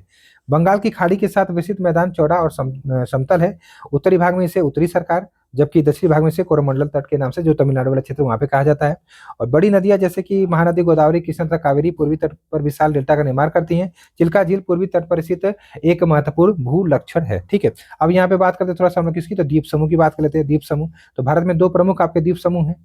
ठीक है, एक बंगाल की खाड़ी में स्थित है, एक आपका अरब सागर में है। तो बंगाल की खाड़ी में जो द्वीप समूह स्थित है उसकी बात कर लेते हैं यहाँ पे। ठीक है, तो यहाँ पे अगर बेसिकली देखा जाए तो बंगाल की खाड़ी में द्वीप समूह लगभग आपके 572 द्वीप है। ये द्वीप 6 डिग्री से 14 डिग्री उत्तरी अक्षांश और आपका देखा जाए तो 92 डिग्री और 94 डिग्री पूर्वी देशांतर के मध्य स्थित है। रीची द्वीप समूह और आपका लबरिंद द्वीप यहाँ के तो प्रमुख द्वीप समूह है। अब बंगाल की खाड़ी के द्वीपों को दो श्रेणियों में बांट सकते हैं, उत्तर में अंडमान और दक्षिण में आपका निकोबार। बंगाल की खाड़ी में द्वीप समुद्र में जलमग्न पर्वतों के मतलब पर्वत उन्हीं के भाग के रूप में देखे जाते हैं। कुछ छोटे द्वीपों की उत्पत्ति ज्वालामुखी से भी आपकी जुड़ी हुई है, तो ये भी थोड़ा सा आप लोग यहाँ पे याद रखिएगा। बैरन जो आइसलैंड है, एक तरह से बैरन जो द्वीप है नामक भारत का एकमात्र जीवंत ज्वालामुखी निकोबार द्वीप समूह में ही स्थित है, और यह द्वीप असंगठित कंकड़ पत्थरों और गुलास्म जो होते हैं उनसे बना हुआ है। ठीक है, इस तरीके से देखा जाए तो इस द्वीप समूह के मुख्य पर्वत चोटियों में सैंडल जो चोटी है ये उत्तरी अंडमान में आपका स्थित, जो 738 मीटर है। माउंट डियावोली जो मध्य अंडमान में है, माउंट कोयोब ये दक्षिणी अंडमान में है, और माउंट थूलियर ये आपका कहाँ पे है, तो ग्रेट निकोबार में शामिल है। ठीक है, अब यहाँ पे हम लोग बात करते हैं थोड़ा सा जो अरब सागर के द्वीप समूह है। किसके, तो अरब सागर के द्वीप समूह है। अब आइए हम लोग थोड़ा सा बात कर लेते हैं यहाँ पे। तो अरब सागर के द्वीप समूह, जो अरब सागर इसके द्वीपों में लक्षद्वीप और मिनिकॉय शामिल है। द्वीप जो है 8 डिग्री उत्तरी अक्षांश से 12 डिग्री उत्तरी अक्षांश तथा देशांतरी विस्तार से देखा जाए 71 डिग्री पूर्वी देशांतर से 74 डिग्री पूर्वी देशांतर के बीच आपके बिखरे हुए हैं। ठीक है, द्वीपों का समूह छोटे प्रवाल द्वीपों से बना है। पहले इनको लाका द्वीप, मिनिकॉय तथा अमीनी द्वीप के नाम से जाना जाता था। 1973 में इनका नाम लक्षद्वीप रखा गया, और ये 32 वर्ग किलोमीटर की एरिया में आपके फैले हुए हैं। पश्चिमी तट के साथ कुछ प्रवाल निक्षेप तथा खूबसूरत पुलिन भी यहाँ पे देखने को मिलते हैं, और यहाँ स्थित द्वीपों पर संवहनीय वर्षा मतलब पानी गर्म होगा, ऊपर उठेगा, वर्षा हो जाएगी। ठीक है, और भूमध्य रेखीय प्रकार की वनस्पति यहाँ पे आपको देखने को मिलेगी। तो इतना चीज आप लोग यहाँ पे थोड़ा सा याद रखिएगा। ठीक, प्रवाल क्या होता है, बेसिकली प्रवाल की बात कर लेते हैं थोड़ा सा हम लोग यहाँ पे। अरे यार यहाँ पे आ जाओ। ठीक है, प्रवाल की बात कर लेते हैं हम लोग यहाँ पे। देखिए प्रवाल बेसिकली क्या होता है, तो प्रवाल जो पॉलिश होते हैं कम समय तक जीवित रहते हैं, मतलब कम समय तक जीवित रहने वाले सूक्ष्म प्राणी हैं जो कि समूह में रहते हैं। इनका विकास छिछले तथा गर्म जल से होता है, और इनमें कैल्शियम कार्बोनेट का एक जैसे जो कैल्शियम कार्बोनेट है उसको ये छोड़ते हैं। ठीक है, प्रवाल स्राव प्रवाल अस्थियां टीले के रूप में निक्षेपित होती हैं। ये मुख्यतः 3 प्रकार के होते हैं, प्रवाल रोधिका, तटीय प्रवाल भित्ति और प्रवाल वलय द्वीप। ठीक है, ऑस्ट्रेलिया का ग्रेट बैरियर रीफ एक तरह से देखा जाए तो प्रवाल रोधिका का अच्छा उदाहरण है। प्रवाल वलय द्वीप गोलाकार व हॉर्स शू आकार वाले प्रवाल रोधिका होते हैं। ठीक है, अब यहाँ पे देखा जाए लक्षद्वीप समूह केरल तट से 220 किलोमीटर से आपका 440 किलोमीटर दूर स्थित है, और ये पूरा द्वीप समूह प्रवाल निक्षेप से बना हुआ है। यहाँ 36 द्वीप और इसमें 11 मानव आवास है। कावरती द्वीप लक्षद्वीप और प्रशासनिक मुख्यालय है। इस द्वीप समूह पर पादप तथा जंतु के बहुत से प्रकार पाए जाते हैं। पिटली द्वीप जहां मनुष्य का निवास नहीं है वहां एक पक्षी अभयारण्य स्थित है। ठीक है, मिनिकॉय सबसे बड़ा द्वीप है, ये याद रखिएगा। मिनिकॉय जो सबसे बड़ा द्वीप है जिसका क्षेत्रफल यहाँ पे इतना आपका वर्ग किलोमीटर लगभग 4.8 वर्ग किलोमीटर है। अरब सागर का ये पूरा द्वीप समूह 9 डिग्री चैनल द्वारा 2 भागों में एक तरह से बांटा गया है। इस द्वीप समूह पर तूफान निर्मित पुलिन, जिन पर आपका एक तरह से देखा जाए तो अबद्ध गुटिकाएं, आपका सिंगिल गोलास्मिकाएं तथा गोलास्म पूर्वी समुद्र तट पर पाए जाते हैं। तो इस तरीके से ये आपका पूरा चैप्टर था। चलिए अब दूसरा चैप्टर, यहाँ पे मैंने कहा था ना कम से कम 2 चैप्टर देख लेते हैं, अपोह तंत्र देख लेते हैं, क्योंकि इस तरीके से आपका जो बुक है ना ये जल्दी खत्म नहीं होगी, और आप लोग बेसिकली ज़्यादातर इंतजार कर रहे हैं एक मैराथन का, एक ही बार सर दे दें हम लोग पढ़ लें। पहले धीरे धीरे पढ़ लीजिए, फिर एक ही बार सब कुछ मिल जाएगा। ठीक है, तो बेसिकली देखा जाए इसमें कक्षा 9 और 11 इस तरीके की एनसीईआरटी बहुत अच्छे तरीके से पूरी बुक बनाई गई है। कुल मिलाकर मैं यही कहना चाहूँगा, तो पढ़ लीजिए। ठीक है, समय है, पढ़ लीजिए। अब बात करते हैं हम लोग अपवाह तंत्र। बात करते हैं हम लोग यहाँ पे अपवाह तंत्र अर्थात आपका जो ड्रेनेज पैटर्न होता है। ठीक है। तो जैसा कि आप लोगों को पता है कि हम सभी ने वर्षा ऋतु में बहती जो नदियाँ हैं, नाले हैं, वो जो बहुत सारी चीज़ें उसको देखा है, ठीक है? तो ये जो आपकी नदियाँ, नाले होते हैं, जो अतिरिक्त जल होता है उसको बहाकर ले जाती हैं। अगर ये वाहिकाएँ ना होती तो बड़े पैमाने पे बाढ़ आ जाती और जहाँ से वाहिकाएँ अवरुद्ध या फिर अस्पष्ट हैं, वहाँ बाढ़ का आना एक सामान्य परिघटना है। तो जैसा कहने का मतलब यही कह रहा है कि मान लीजिए नदी नहीं होती, नाले वगैरह नहीं होते, तो बाढ़ तो आ ही जाती ना, पानी कहाँ जाता? पानी नाले के द्वारा से नदियों में चला जाता है जिससे बाढ़ नहीं आती है। तो कुल मिला-जुला के ये पैटर्न एक बनता है, उसी पैटर्न की बात हम लोग करेंगे। तो नदी का चैप्टर पढ़ें तो सबसे पहले अपवाह का जो पैटर्न होता है, तंत्र होता है, उसको पढ़ना ज़रूरी होता है। तो जो निश्चित वाहिकाएँ होती हैं, उनके माध्यम से हो रहे जल प्रवाह को अपवाह कहते हैं। मतलब एक तरीके से नदी है जो एक पैटर्न में बह रही है, एक तरीके से इसी को हम लोग अपवाह कहते हैं। और जो ये वाहिका है, इनका जाल को अपवाह तंत्र कहा जाता है, ठीक है? किसी क्षेत्र को या जो किसी क्षेत्र, उसका अपवाह तंत्र वहाँ के भूवैज्ञानिक जो आपका समयावधि है, चट्टान की जो प्रकृति है या उसकी संरचना कैसी है, स्थलाकृति कैसी है, ढाल कैसी है, ठीक है? अब बहते जल की मात्रा और बहाव की जो अवधि उसके परिणाम के स्वरूप होती है। तो यहाँ पे क्या समझे? मान लीजिए अगर आपसे पूछे कि अपवाह तंत्र के जो आपके एक तरह से फीचर हैं कह सकते हैं, या फिर जो फीचर ही कह सकते हैं, तो उसमें क्या-क्या आना चाहिए? जैसे कि यहाँ पे देखा जाए तो जैसे भूवैज्ञानिक समयावधि आनी चाहिए, चट्टानों की कैसी प्रकृति है, उसकी संरचना कैसी है, स्थलाकृति कैसी है, ढाल कैसे हैं, ठीक है? और जल की मात्रा, इस हिसाब से ये पूरे परिणाम मिलकर क्या बनाते हैं? तो अपवाह तंत्र बनाते हैं, ठीक है? अपवाह शब्द बेसिकली देखा जाए तो एक क्षेत्र के नदी तंत्र की व्याख्या करता है। विभिन्न दिशाओं में छोटी-छोटी धाराएँ आकर एक स्थान पर मिल जाती हैं तथा एक मुख्य नदी का निर्माण करती हैं। अतः इनका निकास बड़े जलाशय जैसे कि झील या फिर समुद्र या फिर महासागर से होता है। और ये नदी विशिष्ट क्षेत्र से अपना जल बहाकर लाती हैं, जिसे जल ग्रहण क्षेत्र मतलब जो कैचमेंट एरिया होती है वो कहा जाता है। अब यहाँ पे अगर देखा जाए कुछ मुख्य जो आपके अपवाह प्रतिरूप होते हैं, इनको हम लोग यहाँ पे देखना चाहेंगे। तो जिसमें सबसे पहले ये देखा जाए, यहाँ पे क्या कह रहा है, जो अपवाह प्रतिरूप पेड़ की शाखाओं के अनुरूप हो, उसे हम लोग क्या कहते हैं? तो उसे हम लोग यहाँ पे देखा जाए तो कहते हैं वृक्षाकार प्रतिरूप कहा जाता है। जैसे कि उत्तरी मैदान की नदियाँ हैं। दूसरा यहाँ पे देखा जाए तो जब नदियाँ किसी पर्वत से निकलकर सभी दिशाओं में बहती हैं, तो उन्हें आपका अरीय कहते हैं, रेडियल प्रतिरूप कहा जाता है। जैसे मान लीजिए एक ही जगह से अभी कई नदी निकल रही हैं इस तरीके से, ठीक है? तो ये आपका अरीय प्रतिरूप कहलाता है। इस चीज़ को आप लोग यहाँ पे याद रखिएगा, ठीक है? और फिर इसके बाद देखा जाए, जब मुख्य नदी एक दूसरे के समानांतर बहती हो तथा सहायक नदी उनसे समकोण पर मिलती हो, तो ऐसे प्रतिरूप को हम लोग जालीनुमा कहते हैं, ठीक है? क्या कहते हैं? तो जालीनुमा प्रतिरूप कहते हैं। इस चीज़ को याद रखिएगा, ठीक है? और इसके बाद देखा जाए, जब सभी दिशाओं से नदियाँ बहकर किसी झील या गर्त में विसर्जित होती हैं, ठीक है? तो ऐसे अपवाह प्रतिरूप को हम लोग अभिकेंद्रीय अर्थात सेंट्रीपेटल प्रतिरूप कहते हैं। कहने का मतलब ये नदी एक झील थी, यहाँ से नदियाँ गिर रही है, यहाँ से गिर रही है, इस तरीके से गिर रही है, तो ये आपका जो अपवाह का प्रतिरूप होगा, ये कैसा हो जाएगा? तो ये आपका एक तरह से अभिकेंद्रीय प्रतिरूप हो जाएगा, ठीक है? अब ये प्रतिरूप समझ लिया आप लोगों ने। अब यहाँ पे देखा जाए थोड़ा-सा, एक नदी एवं उसकी सहायक नदियों द्वारा जो अपवाहित क्षेत्र होता है, उसको अपवाह द्रोणी कहते हैं। क्या कहते हैं? अपवाह द्रोणी कहते हैं। ये चीज़ को याद रखिए, अपवाह द्रोणी कहते हैं। बेसिकली द्रोणी क्या होता है, मैं आप लोगों को बता दूँ, तो इस तरीके से ये मान लीजिए नदी है, ये नदी है, ठीक है? ये आपकी एक सहायक नदी गिर रही है इस तरीके से, एक ये सहायक नदी आ रही है। अब क्या करिए ना, इसमें इस तरीके से पूरा पानी भरा हुआ है, पानी भरा हुआ है इस तरीके से। अब क्या करिए, किसी मान लीजिए कोई मशीन लाइए, ये पूरा पानी निकाल दीजिए। पूरा पानी निकाल देंगे तो ये जो खाली स्थान दिखेगा, इसी को द्रोणी कहते हैं। क्या कहते हैं? इसी को द्रोणी कहते हैं। ठीक है, समझ में आ गया ना? ये द्रोणी होती है, ये नदी की द्रोणी होती है।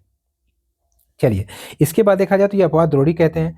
एक अपवाद द्रोणी को दूसरे से अलग करने वाली सीमा को हम लोग जल विभाजक या जल संभर कहते हैं। सब पीछे से पूछा है। यही एनसीईआरटी की खासियत है कि प्रश्न यहीं से बनते हैं। एक अपवाद द्रोणी को दूसरे जो एक अपवाद द्रोणी को दूसरे से अलग करने वाली जो सीमा होती है, उसको जल विभाजक या फिर जल संभर कहते हैं, ठीक है? और बड़ी नदियों के जल ग्रहण क्षेत्र को नदी द्रोणी जबकि यहाँ पे देखिए, बड़ी नदियों के जल ग्रहण क्षेत्र को नदी द्रोणी, जबकि छोटी नदियों व नालों द्वारा अपवाहित क्षेत्र को जल संभर ही कहा जाता है। तो ये चीज़ थोड़ा-सा यहाँ पे याद रखिएगा, मतलब जो बड़ी नदियों के जल ग्रहण क्षेत्र को उनको नदी द्रोणी कहा जाएगा, और जो छोटे नदियाँ होंगी या फिर नाले वगैरह होंगे, उनके द्वारा अपवाहित क्षेत्र को जल संभर कहा जाएगा। नदी द्रोणी का आकार बड़ा होता है, जबकि जल संभर का आकार कैसा होता है? छोटा होता है। अब यहाँ पे इस तरीके से आप लोग देख सकते हैं कि नदी द्रोणी एवं जल संभर एकता के परिचायक हैं। इनके एक भाग में परिवर्तन का प्रभाव अन्य भागों व पूर्ण क्षेत्र में देखा जा सकता है, इसलिए इन्हें सूक्ष्म, मध्यम तथा बृहद नियोजन इकाइयों के रूप में हम लोग यहाँ पे लिया जा सकता है। तो ये सब देख सकते हैं, ये जल आपका विभाजक हो गया, ठीक है? इस तरीके से ये धाराएँ हैं। एक नदी तंत्र द्वारा जिस क्षेत्र का जल प्रवाहित होता है उसे एक अपवाद द्रोणी कहते हैं। कोई भी ऊंचा क्षेत्र जैसे पर्वत या फिर उच्च भूमि दो पड़ोसी अपवाद द्रोणियों को एक दूसरे से अलग करता है। इस प्रकार के उच्च भूमि को जल विभाजक कहते हैं। ठीक है, अब यहाँ पे हम लोग बात करते हैं भारतीय अपवाद तंत्र की, इंडियन ड्रेनेज सिस्टम की बात करेंगे हम लोग यहाँ पे। ठीक है, तो भारत के अपवाद तंत्र का नियंत्रण मुख्यतः भौगोलिक आकृति के द्वारा होता है। भारतीय अपवाद तंत्र को विभिन्न आधारों पर हम बांट सकते हैं। जैसे समुद्र में जल विसर्जन के आधार पर भारतीय अपवाद तंत्र को दो समूह में बांट सकते हैं, अरब सागर का अपवाद तंत्र, बंगाल की खाड़ी का अपवाद तंत्र। तो इस तरीके से देखा जाए ये अपवाद तंत्र दिल्ली, कटक, अरावली एवं सह्याद्री द्वारा विलग किए गए हैं। कुल अपवाद क्षेत्र का लगभग 77% भाग, जिसमें गंगा, ब्रह्मपुत्र, महानदी, कृष्णा आदि नदियां शामिल है, बंगाल की खाड़ी में जल विसर्जित करती हैं, जबकि 23% क्षेत्र जिसमें सिंधु, नर्मदा, तापी, माही व पेरियार नदियां अपना जल अरब सागर में गिराती हैं। ठीक है, जल संवर्ग क्षेत्र के आकार की अगर बात करें तो आकार के आधार पर भारतीय अपवाद द्रोणियों को 3 भागों में बांट सकते हैं। प्रमुख नदी द्रोणी जिनका अपवाद क्षेत्र आपका देखा जाए तो 20,000 वर्ग किलोमीटर से अधिक है, इस जिसमें देखा जाए तो 14 नदी द्रोणियां शामिल है, जैसे कि गंगा, ब्रह्मपुत्र, कृष्णा, ताप्ती, महानदी, सॉरी नर्मदा, माही, आपका पेंडा, साबरमती, बराक, ये सब नदियां प्रमुख नदी द्रोणी के रूप में आती हैं। अब यहाँ पे जो मध्यम नदी द्रोणी है जिनका अपवाद तंत्र आपका 2000 से 20,000 वर्ग किलोमीटर के मध्य है, इसमें 44 नदी आती हैं, जैसे कि कालिंदी, पेरियार, मेघना, इस एग्जाम्पल हुई। लघु नदी द्रोणी में देखा जाए जिनका अपवाद क्षेत्र 2000 वर्ग किलोमीटर से आपका यहाँ पे कम है, इनमें आपका न्यून वर्षा के क्षेत्र बहने वाली बहुत सी नदियां शामिल होती हैं। जैसे अनेक नदियों का उद्गम जो स्रोत है वो आपका हिमालय पर्वत है और वे अपना जल बंगाल की खाड़ी या फिर अरब सागर में विसर्जित करती हैं। प्रायद्वीपीय जो पठार है इसकी बड़ी नदियों का उद्गम बेसिकली देखा जाए स्थलीय पश्चिमी घाट, और ये नदियां बंगाल की खाड़ी में अपना जल गिराती हैं। नर्मदा तथा ताप्ती दो बड़ी नदियां हैं जिसका मतलब एक तरह से अपवाद है, बेसिकली ये अपना जो जल है ये बंगाल की खाड़ी में ना गिरा के अरब सागर में गिराती है, इसलिए अपवाद है। और ये और अनेक छोटी नदियां अपना जल अरब सागर में क्या करती है तो विसर्जित करती हैं। उद्गम के आधार पर या उद्गम के प्रकार, उसकी प्रकृति, उसकी विशेषताओं के आधार पर भारतीय अपवाद तंत्र को हिमालयी अपवाद व प्रायद्वीपीय अपवाद तंत्र में विभाजित करते हैं। यद्यपि इस विभाजन योजना में चंबल, बेतवा, सोन आदि नदियों के वर्गीकरण में समस्या उत्पन्न होती है, क्योंकि उत्पत्ति व आयु में ये हिमालय से निकलने वाली नदियों से पुरानी है, फिर भी यह अपवाद तंत्र के वर्गीकरण का सर्वाधिक मान्य आधार है। अब भारतीय नदियों को बेसिकली देखा जाए यहाँ पे तो हम लोग दो वर्गों में विभाजित कर सकते हैं। एक आपका यहाँ पे देखा हिमालय की नदियां, एक आपका प्रायद्वीपीय नदियां। ठीक है, तो भारत के दो मुख्य भौगोलिक क्षेत्रों से उत्पन्न होने के कारण हिमालयी तथा प्रायद्वीपीय नदियों को एक दूसरे से अलग माना जाता है या भिन्न माना जाता है। हिमालय की अधिकतर नदियां कैसी हैं, बारहमासी हैं। बारहमासी मतलब साल भर इनमें पानी रहता है, इनमें वर्ष भर जल भरा रहता है, क्योंकि इन्हें वर्षा के अतिरिक्त ऊंचे पर्वत जो होते हैं ना उनसे पिघलने वाले जो हिमनद उनके द्वारा भी आपका जल मिलता रहता है। हिमालय की दो मुख्य नदियां सिंधु, ब्रह्मपुत्र इस पर्वतीय श्रृंखला के उत्तरी भाग से निकलती हैं, और इन नदियों ने पर्वतों को काटकर गार्ज का निर्माण किया, तो ये याद रखिएगा। ठीक है, युवावस्था में भैया काट देती हैं जो भी सामने पर्वत मिलता है। हिमालय की नदियां अपने उद्गम के स्थान से लेकर समुद्र तक के लंबे रास्ते को तय करती हैं, और ये अपने मार्ग के ऊपरी भाग में तीव्र अपरदन क्रिया करती है तथा अपने साथ भारी मात्रा में सिल्ट व बालू एक तरह से आपका लाती हैं। ठीक है, इतना याद रखिएगा। और आगे देखा जाए तो मध्य और निचले भागों में ये नदियां विसर्प, गोखुर झील तथा अपने बाढ़ वाले मैदानों में बहुत सी अन्य निक्षेपण आकृतियों का निर्माण आपका करती हैं, और ये पूर्व विकसित डेल्टाओं का भी पूर्ण निर्माण करती हैं। यहाँ पे एक चीज नया आया है, क्या गोखुर झील क्या होती है। देखिए इस तरीके से ये आपका नदी मान लीजिए आपका पहाड़ है, यहाँ से निकली, इस तरीके से निकली, अब ये बहते बहते इस तरीके से आई, अब ये जिधर ढाल मिला उधर बह रही है, इधर जिधर ढाल मिला उधर बह रही है, इस तरीके से। ठीक है, एक समय क्या होगा, ये देखिए यहाँ पे है, तो इस समय क्या होगा, यहाँ से इस तरीके से बहने लगेगी और ये कट जाएगा, तो ये क्या बन जाएगा, तो ये झील बन जाएगी। क्या बन जाएगी, ये आपका झील बन जाएगी इस तरीके से, ये अलग हो जाएगा ना। अब तो यहाँ से नदी बहने लगी इस तरीके से, ये इस तरीके से बहने लगी, तो ये झील हो जाएगी, तो यही आपका गोकुर झील कहलाती है। क्या कहलाती है, तो ये आपका गोकुर झील कहलाती है। समझ में आ गया ना। ठीक, चलिए आई होप समझ में आ गया। अब यहाँ पे देखा जाए क्या कह रहा है। अब यहाँ पे कुछ महत्वपूर्ण तथ्य दे रहा है। जैसे हिमालय नदी तंत्र में सिंधु, गंगा तथा ब्रह्मपुत्र नदियां शामिल है। इनके विकास का इतिहास बहुत लंबा तथा उतार चढ़ाव पूर्ण। ये नदियां तिब्बत के पठार के दक्षिण ढालों से निकलकर हिमालय के मुख्य अक्ष के समानांतर, कह सकते हैं कि लॉन्गिट्यूडनल अर्थात अनुदैर्ध्य द्रोणियों में बहती हैं। और ये बात सिंधु और सांगपो के लिए सही है, गंगा के लिए थोड़ा नहीं। ठीक है। शिवालिक पहाड़ियों का निर्माण जलोढ़ निक्षेपों से हुआ है, जिसमें बालू, मृतिका, क्ले तथा जो बोल्डर शामिल है। ठीक है, ये याद रखिएगा। अब ये नदी के स्रोत हो गए, ऊपरी भाग हो गया नदी का, ये मध्य भाग हो गया। इस तरीके से ये देखिए नदी विसर्ग बना रही है। अब ये देखिए अलग होकर गोकुल झील बना ली, और ये आपका निचला भाग हो गया, अंत में जाकर डेल्टा बना रही है। ये क्या डेल्टा बना रही है? तो देखिए नदी की विभिन्न अवस्थाएं भी आपको समझ में आ गई ना, क्या क्या नदी बना रही है। ठीक, चलिए अब यहाँ पे बात करें, अधिकांश प्रायद्वीपीय नदियां मौसमी प्रकृति की हैं। क्यों? क्योंकि इनका प्रवाह बेसिकली वर्षा पर निर्भर है, क्योंकि इधर तो हिमानी मिलेगी नहीं ना, तो वर्षा पर निर्भर, इसीलिए नदियां कैसी हैं? तो मौसमी प्रकृति की हैं, क्योंकि साल भर इनमें पानी नहीं रहता है। तो प्रायद्वीपीय क्षेत्र में शुष्क मौसम में बड़ी नदियों का जल भी एक तरह से घटकर छोटी धाराओं में बहने लगता है, या फिर सूख ही जाता है। हिमालय की नदियों की तुलना में प्रायद्वीपीय नदियों की जो लंबाई है कम है तथा छिछली है। प्रायद्वीपीय भारत की अधिकतर नदियां पश्चिमी घाट से निकलती हैं तथा बंगाल की खाड़ी की तरफ गिरती हैं, जबकि इनमें से कुछ केंद्रीय उच्च भूमि से निकलती हैं और पश्चिम की तरफ बहती हैं। अब यहाँ पे बात करते हैं थोड़ा सा हम लोग हिमालयी अपवाह तंत्र की। देखिए, बात करें हिमालय की नदियां, जो तो इनके बेसिन बहुत बड़े और उनके जल ग्रहण क्षेत्र सैकड़ों हजारों वर्ग किलोमीटर पर विस्तृत है। सिंधु केवल हिमालय क्षेत्र में ही लगभग आपका देखा जाए तो 2,50,000 वर्ग किलोमीटर क्षेत्र के जल को का निकास प्रदान करती है। हिमालयी अपवाह तंत्र भूगर्भिक इतिहास के एक लंबे दौर में विकसित हुआ है। इसमें मुख्य गंगा, सिंधु और ब्रह्मपुत्र नदी की द्रोणियां शामिल है।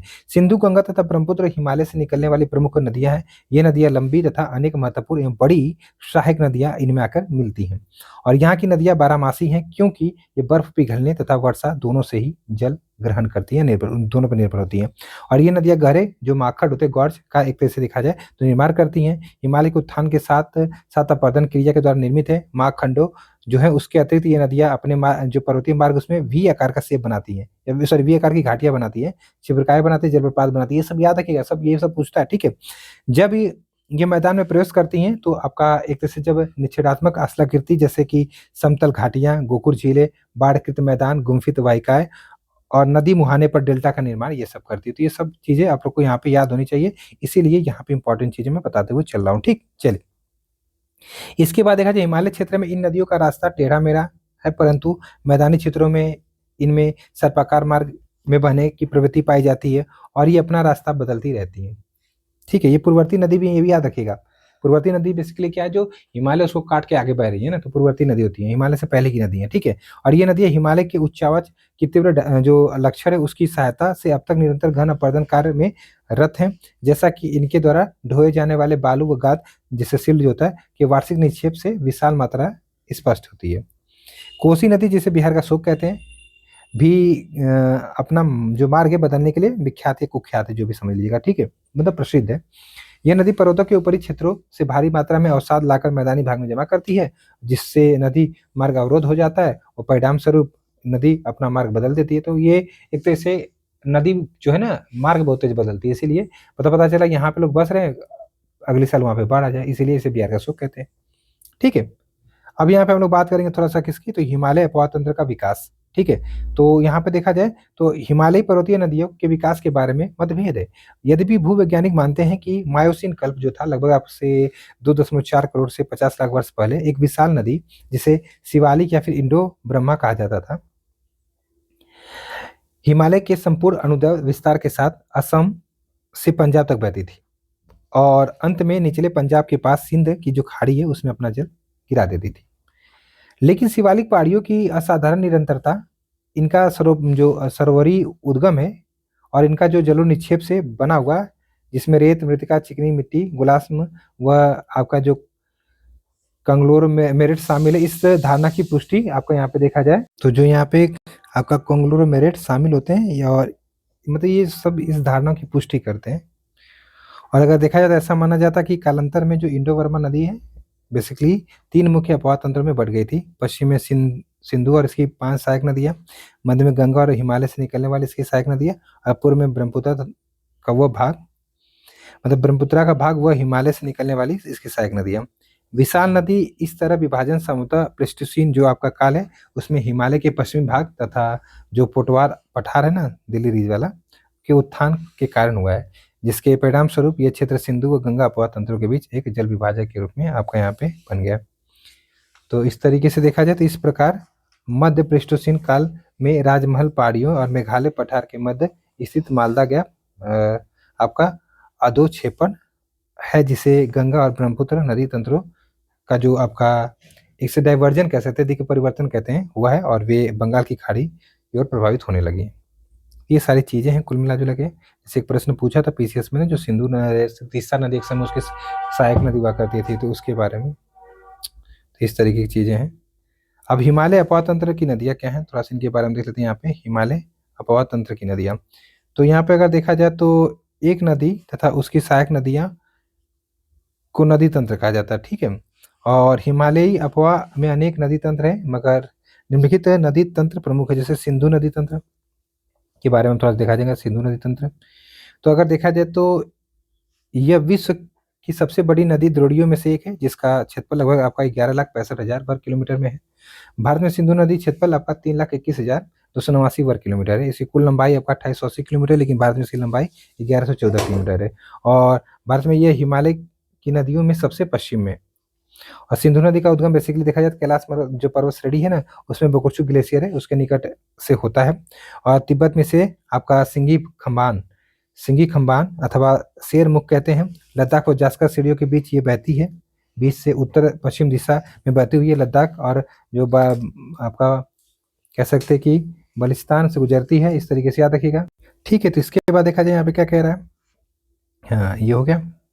अब यहाँ पे लद्दाख श्रेणी को काटते हुए ये नदी जम्मू और कश्मीर में जो गिलगित के समीप एक दर्शनीय माखड़ का निर्माण करती है, और ये पाकिस्तान में चिल्लस के निकट दर्दिस्तान प्रदेश में प्रवेश करती है। और सिंधु नदी है बलूचिस्तान तथा गिलगित से बहते हुए अटक के पर्वतीय क्षेत्र से बाहर निकलती है, जहाँ दाहिने तट पर काबुल नदी इसमें मिलती है। इसके दाहिने तट पर मिलने वाली अन्य मुख्य सहायक नदी देखिए दाहिने तट से मिलने वाली है, तो इंपॉर्टेंट है, ठीक है। कौन कौन सी नदी है भैया दाहिने तट से मिलने वाली, बहुत ज्यादा ये मोटा हो गया है, ठीक है। तो यहाँ पे इस तरीके देखिएगा, जैसे खुर्रम है, तोची है, गोमल है, बिबुआ है और शंकर है। और ये सभी नदियाँ सुलेमान श्रेणी से निकलती हैं, ये भी याद रखिएगा। और सिंधु नदी बेसिकली देखा दक्षिण की ओर बहती हुई मिठानकोट के निकट पंचनद का जलप्रपात, मतलब पंचनद का जलप्रपात जो जल है वो प्राप्त करती है। बेसिकली यहाँ पे पंचनद मतलब वही जो भारत की 5 नदियाँ, ठीक है। तो इस तरीके से याद रखिएगा। अब यहाँ पे देखा जाए पंचनद मतलब पंजाब की 5 मुख्य नदियाँ सतलज, ब्यास, रावी, चिनाब और झेलम को दिया गया है। और यहाँ पे अगर देखा जाए तो सिंधु नदी की बहुत सी सहायक नदियाँ हिमालय पर्वत से निकलती हैं, जैसे सियोग, गिलगित, जास्कर, हुंजा, नुब्रा, सिगार, आपका ये द्रास। पंजाब में सिंधु की सहायक नदियों में से झेलम पीर पंजाल पर्वत की पदस्थली में स्थित आपका बेरीनाग से निकलती हैं, जबकि चिनाब, रावी तथा ब्यास का उद्गम हिमालय से हुआ है।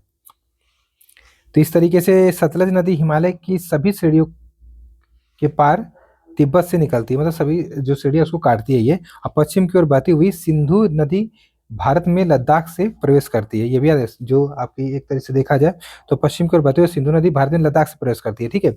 और इस भाग में यह एक बहुत ही सुंदर दर्शनीय गार्ज का निर्माण करती है। सिंधु की सहायक नदियां जास्कर, नुब्रा, श्योक, हुंजा इस क्षेत्र में। झेलम जो कि सिंधु की महत्वपूर्ण आपके यहाँ पे देखा जाए तो सहायक नदी है, कश्मीर घाटी के दक्षिण पूर्वी भाग में पीर पंजाल गिरिपद में स्थित वेरीनाग झरने से निकलती है। पाकिस्तान में प्रवेश करने से पहले ये नदी श्रीनगर और वुलर झील से बहते हुए एक तंग व गहरे जो माखड़ है उससे गुजरती है। पाकिस्तान के आपका झंग के निकट ये चेनाब नदी में मिलती है। देखा जाए चेनाब सिंधु की सबसे बड़ी सहायक नदी है, और यह चंद्र और भागा दो सरिताओं के मिलने से आपकी बनती है। यह सरिताएं हिमाचल प्रदेश के आपका केलांग के निकट तांडी एक जगह पड़ती है, आपस में मिलती है, इसलिए इन्हें चंद्र भागा के नाम से जानते हैं। पाकिस्तान में प्रवेश करने से पहले यह नदी 1180 किलोमीटर आपका बहती है। रावी सिंधु की एक अन्य महत्वपूर्ण सहायक नदी है, और ये हिमाचल प्रदेश के कुल्लू जो पहाड़ी है रोहतांग दर्रा वहाँ के पश्चिम से निकलती है और राज्य की चंबा घाटी में से बहती है। पाकिस्तान में प्रवेश करने व सराय सिंधु के निकट चेनाब नदी में मिलने से पहले यह नदी पीर पंजाल के दक्षिण पूर्वी भाग धौलाधर के बीच प्रदेश में प्रवाहित होती है। और व्यास सिंधु की एक अन्य महत्वपूर्ण सहायक नदी है जो कि समुद्र तल से 4000 मीटर की ऊंचाई पर रोहतांग दर्रे के निकट व्यास कुंड से निकलती है। और ये नदी कुल्लू घाटी से गुजरती है और धौलाधर श्रेणी की काती और लारगी में माखड़ का निर्माण करती है। और ये पंजाब मैदान में प्रवेश करती है जहाँ हरी के पास सतलज नदी में जा मिलती है। ठीक है, ठीक है, तो इतना याद रखिएगा आप लोग यहाँ पे। अब यहाँ पे देखा जाए तो सतलज नदी तिब्बत में 4555 मीटर की ऊंचाई पर मानसरोवर के निकट राजस्थान से निकलती है जहाँ इसे लांगचेंग खंबा के नाम से जाना जाता है। ठीक है, और भारत में प्रवेश करने से पहले ये लगभग 400 किलोमीटर तक सिंधु नदी के समांतर बहती है और रोपड़ में एक माखड़ से गुजरती है। इस तरीके से देखा जाए तो ये हिमालय पर्वत श्रेणी में शिवकिला से बहती हुई पंजाब के मैदान में प्रवेश करती है। और ये एक पूर्ववर्ती नदी है, पूर्ववर्ती मतलब वही हिमालय के पहले से बह रही है। ठीक है, और ये सिंधु नदी की एक अत्यंत महत्वपूर्ण सहायक नदी है क्योंकि ये भाखड़ा नागर परियोजना के नहर तंत्र का पोषण करती है। सतलज, व्यास, रावी, चेनाब तथा झेलम आपस में मिलकर पाकिस्तान के मिठानकोट के पास सिंधु नदी में मिल जाती हैं। इसके बाद यह नदी दक्षिण की तरफ बहती है तथा अंत में कराची से पूर्व की ओर अरब सागर में मिल जाती है। कौन? तो सिंधु नदी। सिंधु नदी के मैदान का ढाल बहुत ही धीमा है। सिंधु द्रोणी एक तिहाई कुछ अधिक भाग भारत में जम्मू कश्मीर, लद्दाख, हिमाचल तथा पंजाब तथा शेष भाग पाकिस्तान में स्थित है। सिंधु जल समझौता देखिए जो कि 1960 में हुआ था। ठीक है, इसमें भारत इस नदी परिक्रम के संपूर्ण जल का केवल 20% जल उपयोग कर सकता है। इस जल का उपयोग पंजाब, हरियाणा व राजस्थान के दक्षिण पश्चिम भाग में सिंचाई के लिए किया जाता है। अब यहाँ पे जो गंगा नदी तंत्र है इसकी बात हम लोग यहाँ पे करना चाहेंगे जल्दी से। तो यहाँ पे 1.5 घंटे का लेक्चर हो गया, 1.5 घंटे क्लास रखी जाए क्या? चलिए ये क्लास करिए आप लोग, गंगा नदी तंत्र कल से पढ़ेंगे इसके आगे से। ठीक है, तो आप लोग बताइए अगर लंबी क्लासेस होगी तो मैं 3-3 घंटे में पढ़ा दूंगा, जैसा भी होगा आप लोग बताइएगा। तो 1.5 घंटे क्लास रखते हैं। ठीक है, कम से कम मैक्सिमम चीज़ें कवर हुई हैं। एनसीईआरटी बहुत अच्छी है तो कृपया लेक्चर को आप लोग सपोर्ट करेंगे तो पूरी बुक पढ़ा दूंगा, बस आप लोग का सपोर्ट चाहिए। ठीक है, तो क्लास यहीं तक रखते हैं।